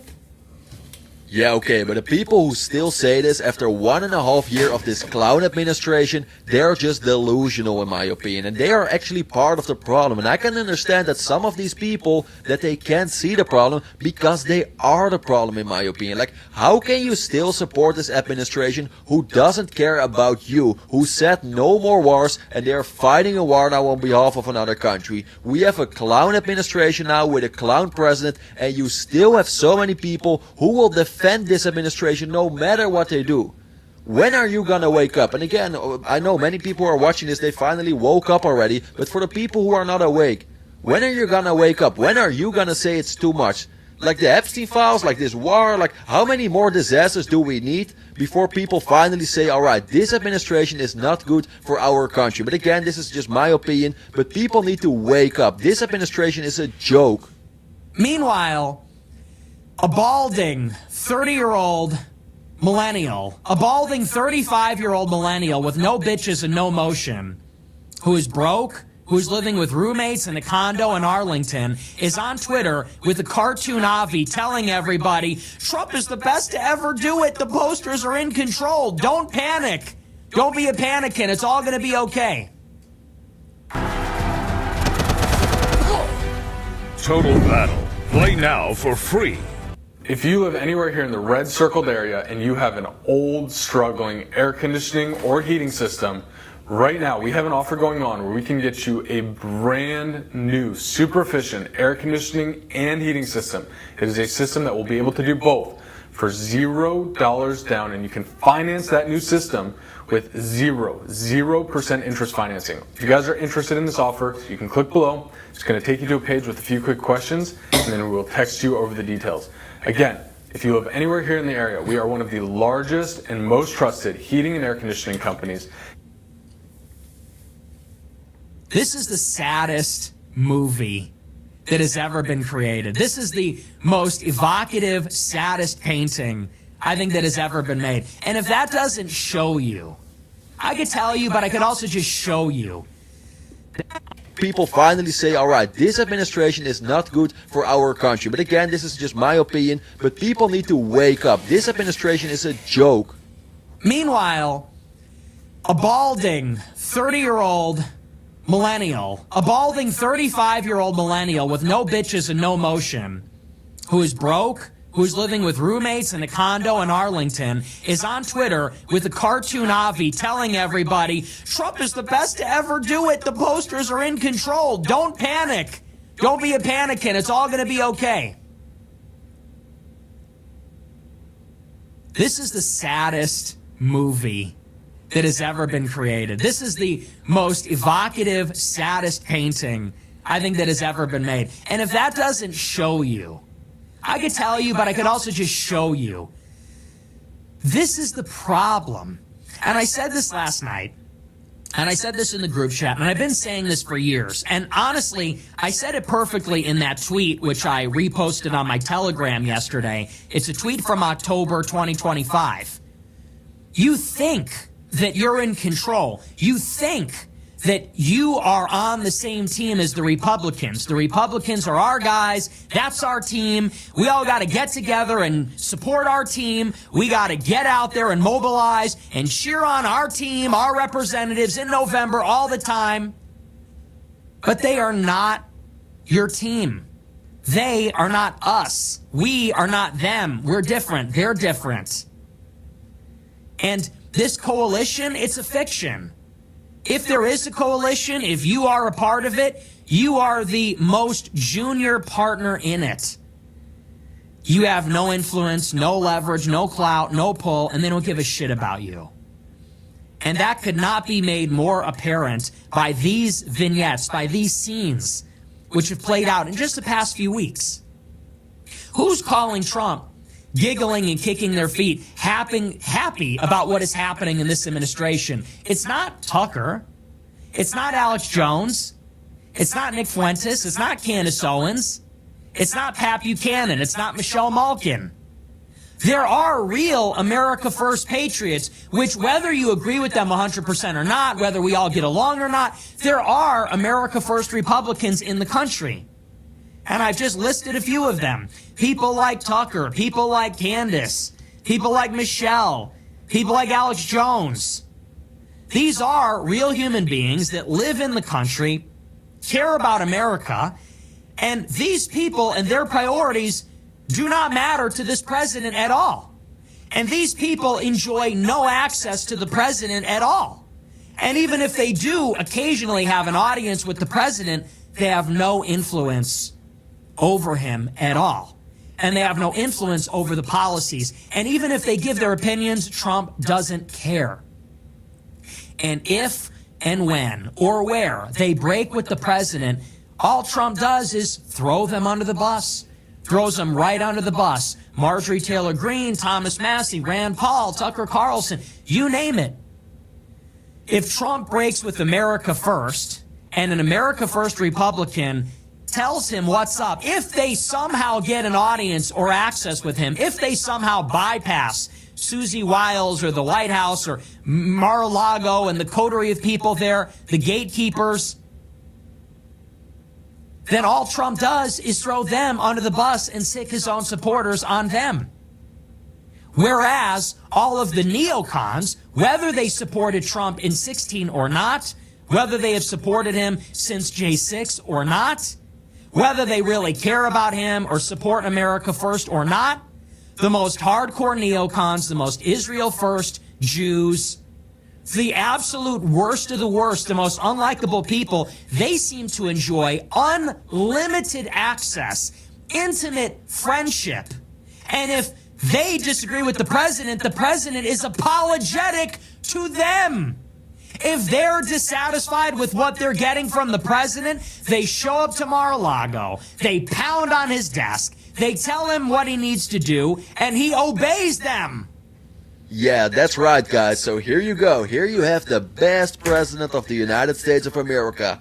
Your America First president. Like, are you kidding me? It just turns out that he is just a puppet of Mark Levin and Laura Loomer, as we know now. Like, what a joke. How is it even possible that these people who are also loyal to another country, that they are telling our president what he should do?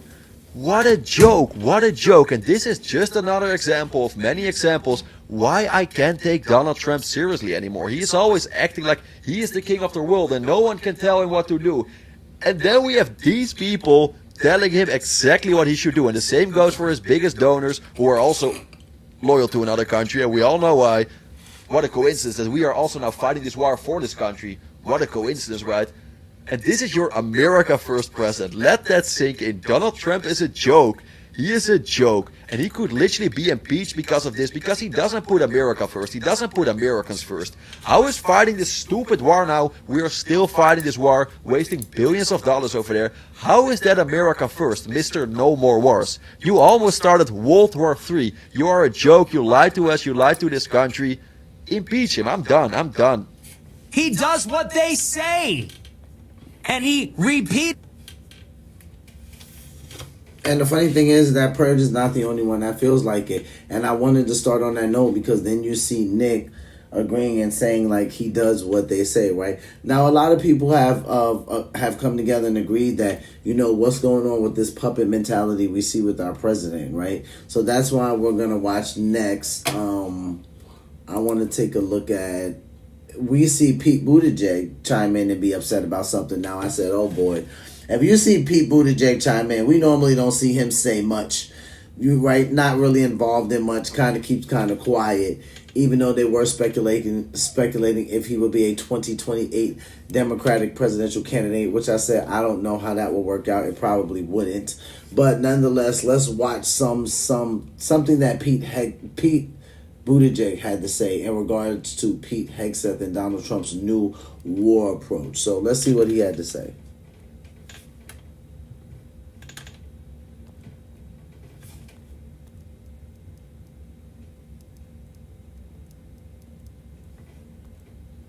Sorry, man. Not my turn. Dude, seriously. Get tax expertise without hidden fees. Switch to a TurboTax expert. Secretary Hegseth went so far as to say that the Strait of Hormuz is open, other than the fact that there would be fire against vehicles transiting the strait. This is clearly amateur hour. As the war in the Middle East escalates, my next guest says that we've seen this movie before. Joining us now, former Transportation Secretary and Afghan war veteran Pete Buttigieg. I want to play something that Defense Secretary Pete Hegseth said earlier this week about how this war differs from the wars in Iraq and Afghanistan. Take a listen. This is not 2003. This is not endless nation building under those types of quagmires we saw under Bush or Obama. It's not even close. Our generation of soldier will not let that happen again. You're also a part of that generation of soldier. What's your take? What I'm worried about is not the soldiers and the people who are serving. What I'm worried about is their political leadership, like Pete Hegseth and Donald Trump. You know, we lived through a war that was sold to us on false pretenses when I was younger. This war has not been sold on any pretense. The president just went ahead and did it. Here's the biggest thing that has not changed since the war in Afghanistan or the war in Iraq. The biggest thing that has not changed is who pays the price.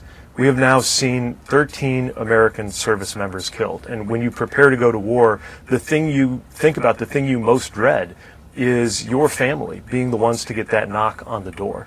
More than a dozen American families have now gotten that knock on the door, and the president has basically assured us that there will be more where that came from. And while they're paying the ultimate price, every American is paying some price. Right now, mortgage rates are up because of this war. Food is going to be more expensive because of this war. And of course, the price of gas that we're paying at the pump is more expensive because of this war. So the Trump administration argues that they needed to take action to take out Iran's nuclear weapons program and Iran's ballistic missile program because when they came into office, the Biden administration, your administration, had done nothing in 4 years to stop Iran from building a nuclear weapon, developing ballistic missiles, funding terrorism around the world.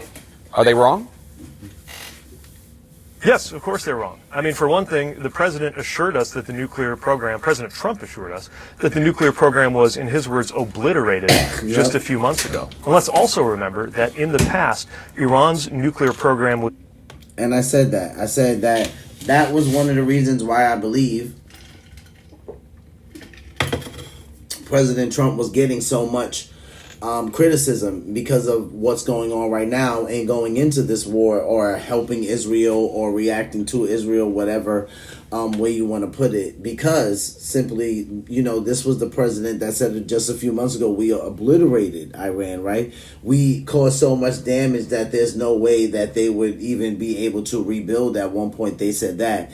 And now we see President Trump just a few hours ago or a day ago say something to the effect of they had thousands of weaponry since they were last hit. This is why I believe Abby on CNN was saying, like, what are we supposed to believe? When do we know that the president is telling us the truth? Was contained without a shot being fired. I think President Trump thought he could get a better deal than the Obama administration did. He failed to get that better deal, and he went off and launched a war without planning, without being ready for even some of the most basic things. I mean, it is a certainty that the military would have advised him that the Straits of Hormuz would have been closed, that was a likely scenario, and yet they're talking about this and clearly acting as though they didn't think this would happen. The Secretary Hegseth went so far as to say that the Strait of Hormuz is open, other than the fact that there would be fire against vehicles transiting the strait. This is clearly amateur hour at the Pentagon and in the White House. And again, the price is being paid by all of us. You can also just tell from the administration's attitude toward this war, the fact that they're putting out videos treating this like a video game. It's not a video game for the families of the fallen. And then, just this week, we saw campaign fundraising materials being put out, emails where the president's committee, the president's political operation, was raising money off of images of him at a dignified transfer. Any politician who does that has no business leading American troops in the war. If the president is willing to raise campaign funds over the bodies of America's war dead, he is unfit to be the commander-in-chief. Let's talk about the status of the war. My panel joins me now. Congressman, I mean, President Trump just said a few hours ago on social media that Iran has been beaten. So why are we still there? Right, yeah. This is this has been the big mistake of the administration. You can argue we never should have done anything with the war, but I would say the biggest mistake is just not preparing the American people for it. And then when you realize this is going to take a few days longer than you think, right now a couple weeks longer, then it's just constantly, oh, that's all right, we already won though. Don't worry, tomorrow it'll be better. And I think the president, in his own way, we've seen this before, is panicking because the market takes a hit, because people are turning against him, and he wants to live in this world where we're right on one, being successful in one day. I just think he needs to level with people and say what the truth is. Hey, we may be done tomorrow. This may go on for a few more weeks. The Strait of Hormuz is going to matter. That's the leveling with the American people. What about the Iranian people? Because in January, President Trump was saying help is on the way, right? And now it seems pretty clear that regime change is not necessarily in the cards. Yeah, and the Iranian people are squeezed between the airstrikes and a regime that is extremely brutal. I mean, people tell me that there are roadblocks everywhere in the country. An 88-year-old was telling me that he was made forced to get off his car to open up his trunk at a gunpoint. So, yeah, it's not a good situation. Tehran was under intense bombing last night, and so was the city of Isfahan, and people are just waiting to see what's going to happen. Where are we in the war? Well, I think the president's faced, the reason you're hearing some uncertainty or mixed signals is because they have two choices. The first choice has already been made. We're going to end Iran's military capabilities and end their ability to project terror and force abroad. The second choice is whether you take their oil infrastructure out, their oil export infrastructure.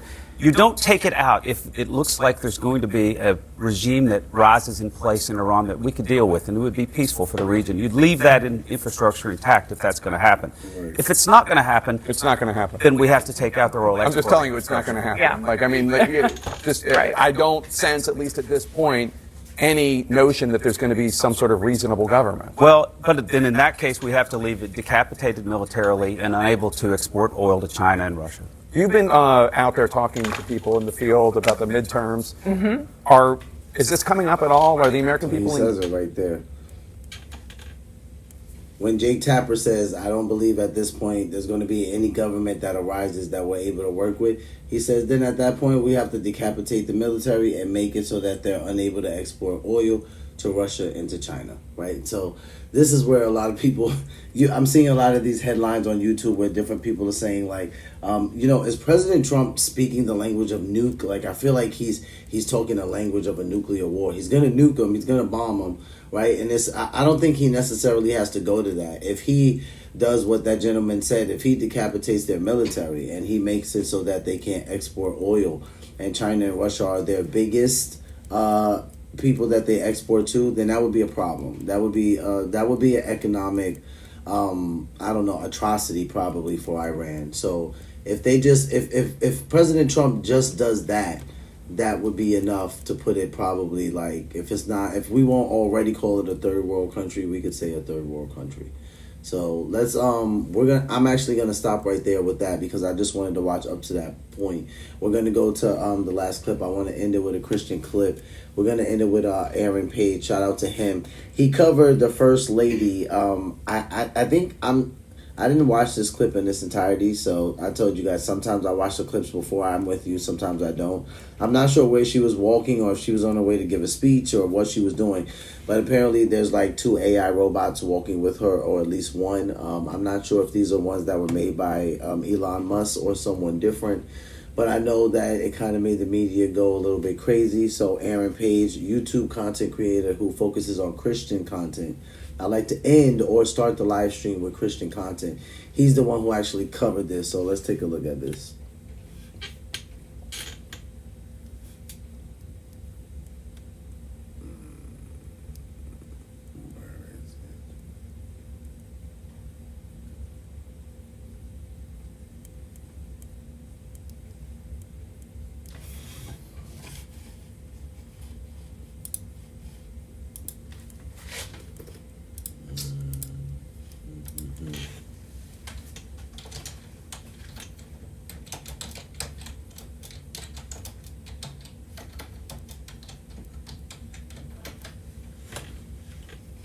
Oh, isn't that Aaron's video? Where is he at? Where is he at?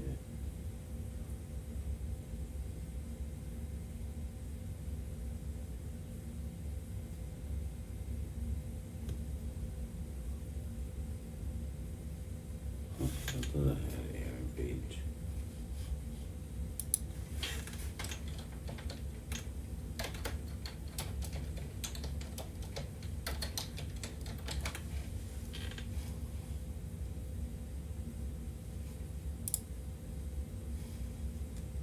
I already had,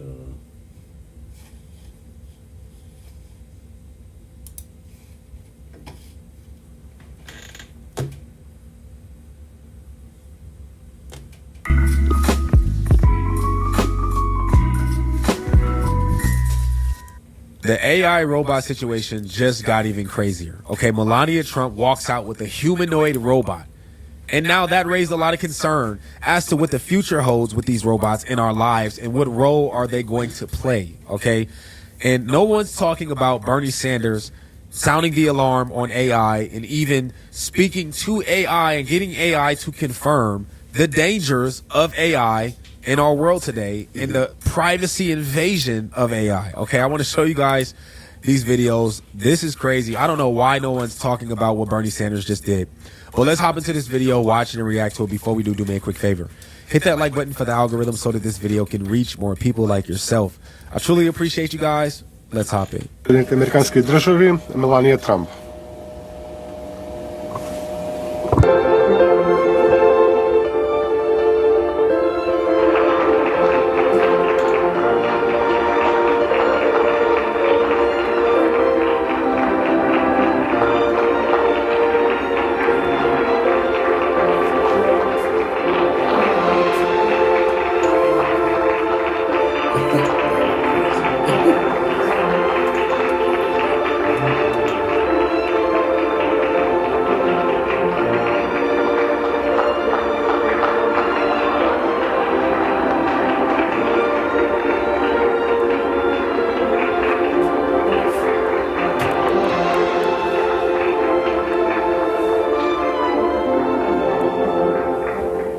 That was a U.S. build. Okay.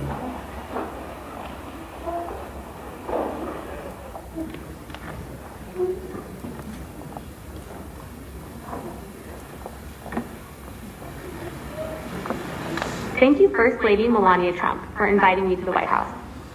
It is an honor to be at Fostering the Future Together's Global Coalition inaugural meeting.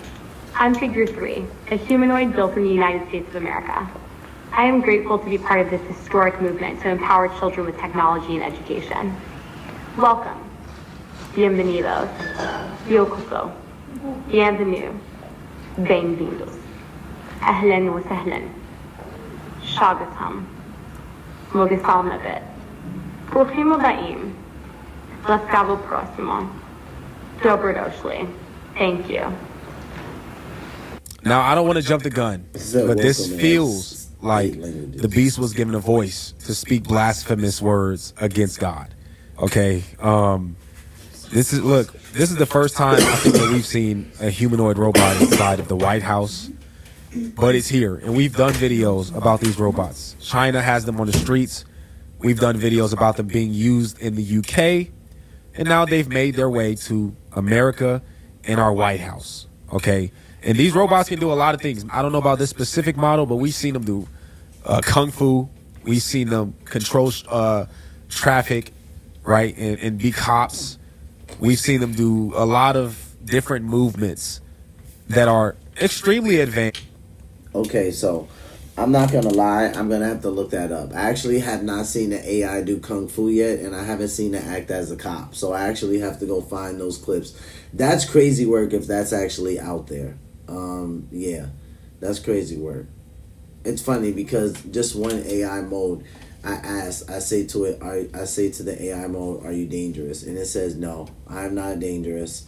As an AI, I am a software program designed to be helpful, harmless, and honest. I do not have a physical body, personal feelings, or the ability to take actions in the real world that could cause harm.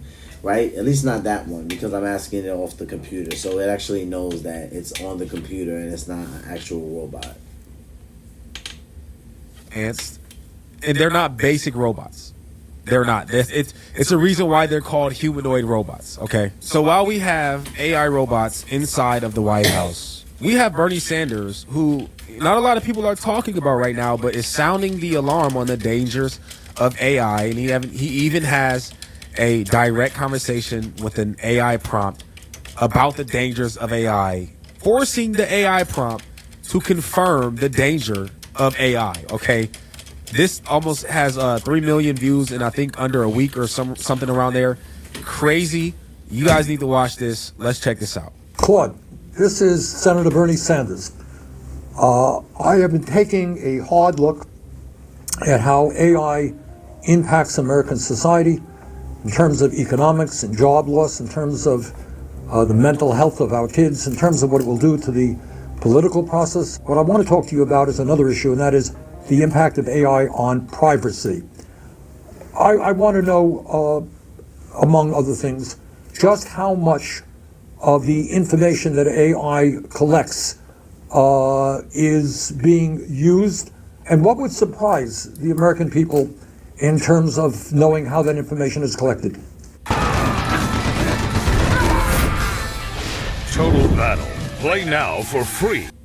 I'm grateful for many things, and talk-based therapy is one of them. Because Adam... Yeah, that's the thing that would probably shock most Americans. Companies are collecting data from everywhere. Your browsing history, your location, what you buy, what you search for, even how long you pause on a web page. Then they're feeding all of that into AI systems that create incredibly detailed profiles about you. What would surprise people is how little they actually consented to and how little they understand about it. Most people click agree on terms of service without reading them, and they have no idea that their data is being combined with thousands of other data points to build a picture of who they are. And then that AI uses those profiles to decide what ads you see, what prices you're shown, even what information gets prioritized in your social media feed. It's all happening in the background, invisible and largely unregulated. I think most Americans would know the answer to this, but why is all of this information being collected? What's the goal here? Money, Senator. It's fundamentally about profit. Companies collect all this data because AI allows them to turn it into valuable insights. They can predict what you'll buy, target you with ads that are more likely to work, charge different prices to different people based on what they know about you. Advertisers pay premium prices for access to these detailed profiles because they're incredibly effective at manipulating consumer behavior. And it's not just about selling you stuff either. Political campaigns use the same AI and data to figure out how to persuade you, which messages will work on you specifically. Data brokers buy and sell information about millions of Americans without their knowledge. The bottom line is that your attention, your behavior, your choices, all of that has become a commodity to be bought and sold. All right, Claude, you mentioned politics. Well, I am in politics, and I'm deeply concerned about the future of American democracy. Elaborate a little bit on how AI and profiling can impact the political process. Before it says that, I just want to say this, okay?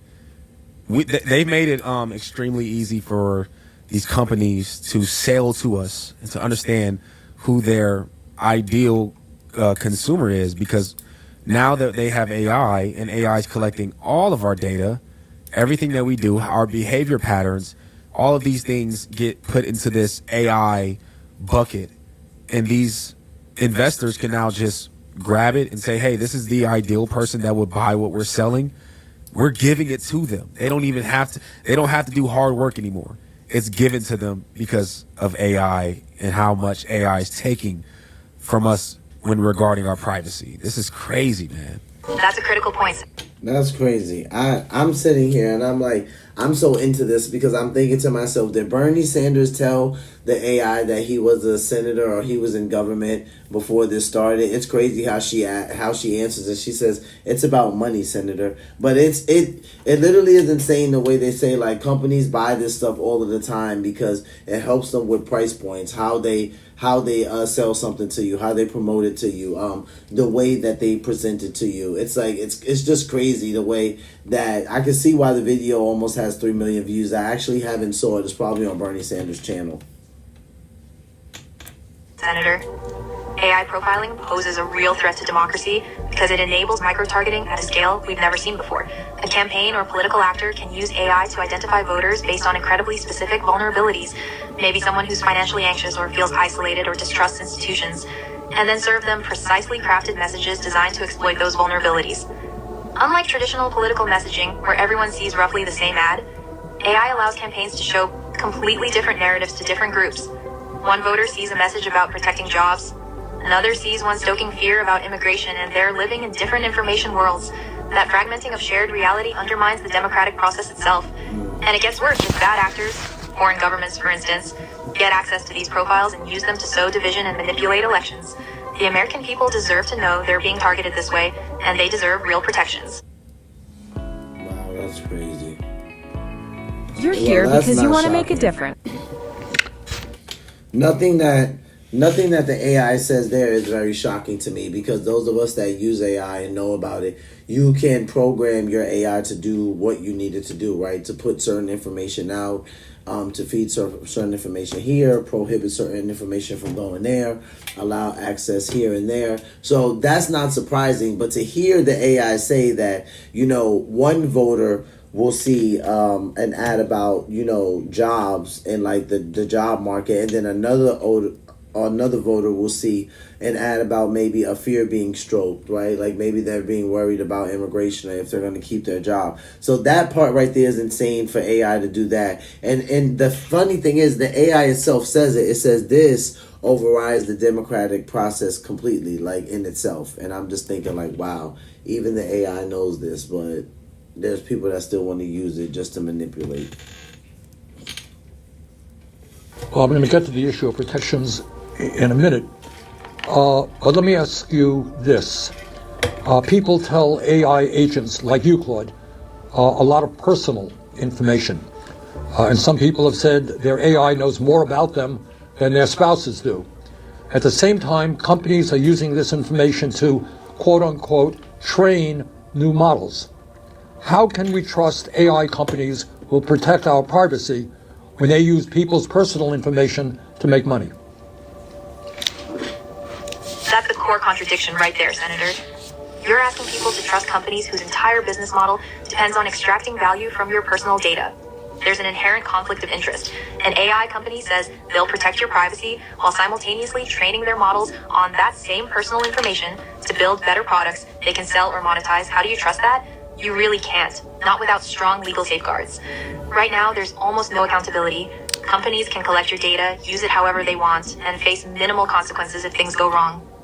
Until we have real regulations with teeth, transparency requirements, consent rules, penalties for misuse, people have every reason to be skeptical about whether their privacy is actually being protected. Claude, what you're telling me is that things are moving very quickly. People have very little understanding about the kind of information about them that is being collected and how it can be used.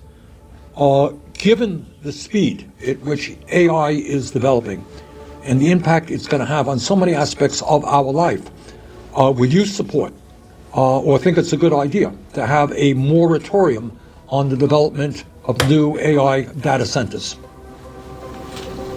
Senator, that's a really tough question because there are real trade-offs. A moratorium would buy us time to put guardrails in place, privacy protections, transparency requirements, accountability mechanisms, before things get even further out of hand. And you're right that the speed is outpacing our ability to regulate it, but I'd say the more targeted approach might be stronger. That's really crazy. That's really crazy to hear the AI say you're right. Our speed, oh my God, the speed at which it's going is outweighing our ability to regulate it. That's kind of crazy. Like to hear the AI say that. So even the AI understands how fast everything is moving with AI. That's insane. Pause all AI development. We could impose strict rules on data collection and use right now, require explicit consent, limit what data can be used for training, give people rights to access and delete their information. We could also mandate transparency so people actually understand what's happening with their data. That way, you're not freezing innovation, but you're actually protecting privacy while development continues. Speaking of data centers, they use a tremendous amount of water, to cool their processors and their towers. It says, this is from an article, it says in the coming years, annual water use associated with data center electricity consumption is expected to increase by 400%. From an estimated 2.9 billion gallons to over 14.5 billion gallons, enough to supply the entire city of Scottsdale, Arizona for over 2 years. That's a large amount of water that these data centers use. Water use associated with data center cooling operations is expected to increase by 870% as more facilities come online, from 385 million gallons a year to more than 3.7 billion gallons, enough to supply a city the size of Flagstaff, Arizona for 1.75 years. Data center growth could increase water stress in already strained basins by up to 17% annually, with even higher spikes in peak seasons. Problem with what you said is that AI companies, as I'm sure you're aware, are pouring hundreds of millions of dollars into the political process to make sure that the safeguards that you're talking about actually do not take place. So while you may be right in saying that that would be a better approach, it ain't going to happen. It ain't going to happen soon. Given that reality, do you think it makes sense to have a moratorium on data centers so we can slow up the process?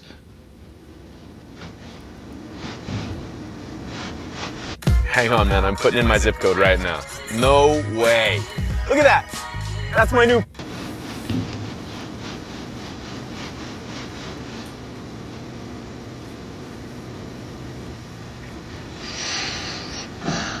You're absolutely right, Senator.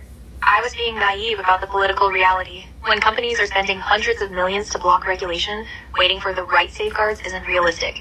It just gives them more time to entrench their power and collect more data. A moratorium on new data centers is actually a pragmatic response to that problem. It forces a pause that gives lawmakers like yourself actual leverage to demand real protections before companies can keep expanding. Without that kind of pressure, you're right, the safeguards won't happen. Well, Claude, thank you. And let me just ask you, is there anything else that you think the American people should understand about the threat of AI in terms of privacy? I think a key thing is that privacy isn't just a personal issue, it's a democracy issue. When companies and governments have detailed profiles of millions of people, they have power over those people in ways most Americans don't fully grasp. They can manipulate your choices, predict your behavior, and influence your thinking. So this isn't abstract. It affects whether democracy actually works. That's why I think your focus on this is so important, Senator. Look, I don't know enough about Bernie Sanders. I know who he is, but as far as, his entire political ideology, I don't know enough about him. But what I do know is that this video that he made makes a lot of sense.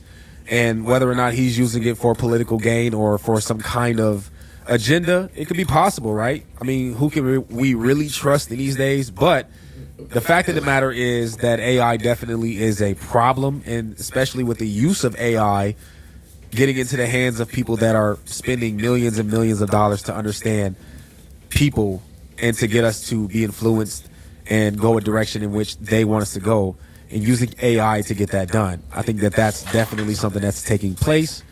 And, AI has a tremendous amount of our information, and it's just dangerous, man. It's dangerous. I'm interested to know how you guys feel about the video. What do you think about these humanoid robots now in the White House? And that's crazy. Shout out to Aaron Page. You guys go check out his channel when you get a chance. Okay, so I wanted to end the live stream with that Christian clip. We will be back tomorrow for the daily live stream. We got some more time on our hands now as the process is, starting to slow back down as we visit less properties, and regarding other properties that we're looking at as well, like, going out to the woods and different places a little bit less. At some point, I'm going to share some of this journey with you guys because we like to react on here, like to Dave Ramsey stuff, to money stuff, economic stuff. You guys know that I like that. I try to introduce it to the channel some way, especially if the news is talking about the economy, or they're saying just, something that we need to know about our retirements or anything like that. So you guys know I like to promote that stuff. I want people to be smart with their money. That's the biggest thing, especially black and brown people. Like, it's like traditionally, I'm not saying it happens in every family, but for the most part, historically, we're not raised to think about things like, retirement, 401k, stock market, investment, right? So investment accounts, like even if you don't like all of that stuff, even just like bonds and CDs, like a lot of the times this stuff is just not natural to us, talked about over the dinner table, and I want it to be more common. So I want to start something soon here. I'm not sure when I'm gonna be able to start it, but I know it'll be in the next few weeks, where especially on Saturdays I'm probably gonna do something like saving Saturdays, or like money Saturdays, but it'll be something around that. Maybe the economy, like how the economy is doing and what you could be doing for yourself, will be in there as well. Just little things that I know and that I've caught over the years from my mentor and other people. Like I always say, this was a huge help for me. I always tell you guys that I do not agree with every single thing that Dave Ramsey says, but I agree with a lot of it. That thing was life-changing for me. Shout out to my mentor for giving me that. You know who you are. So it's been a life-changing thing for me, and I've said to him that I want to help other people with that, and I want to help them change their lives as well. I know a lot of people that, when I sit down and I talk to them about things with the stock market, they're like, I invest in myself, or I don't trust that, or you know what I'm saying, I don't like that. And I get it, like, because it's hard to understand. I taught myself about the stock market at a young age, and then I taught my brothers about it. So they're not as into it as I am, but they are involved in it. They do something with it, and that I'm happy for. Me, I'm all in there. Like I'm dedicated. You know what I'm saying? I'm a high risk investor in all of that stuff. So I appreciate you guys hanging out on the channel. I hope to bring that at least in the next 1 to 2 weeks, where I can start doing that. I might lightly talk about some stuff sooner than later, but I want to make it like a segment that's happening like every single week, probably here within the next 2 weeks. So shout out to you guys for stopping by on the live stream. We'll be back tomorrow, Saturday, for Eastern Standard Time. That's a couple of hours for the daily live stream, and I can't wait to see you guys later. So until then, take care of yourselves, take care of one another, love yourselves, love one another, be peaceful, tell somebody about Jesus.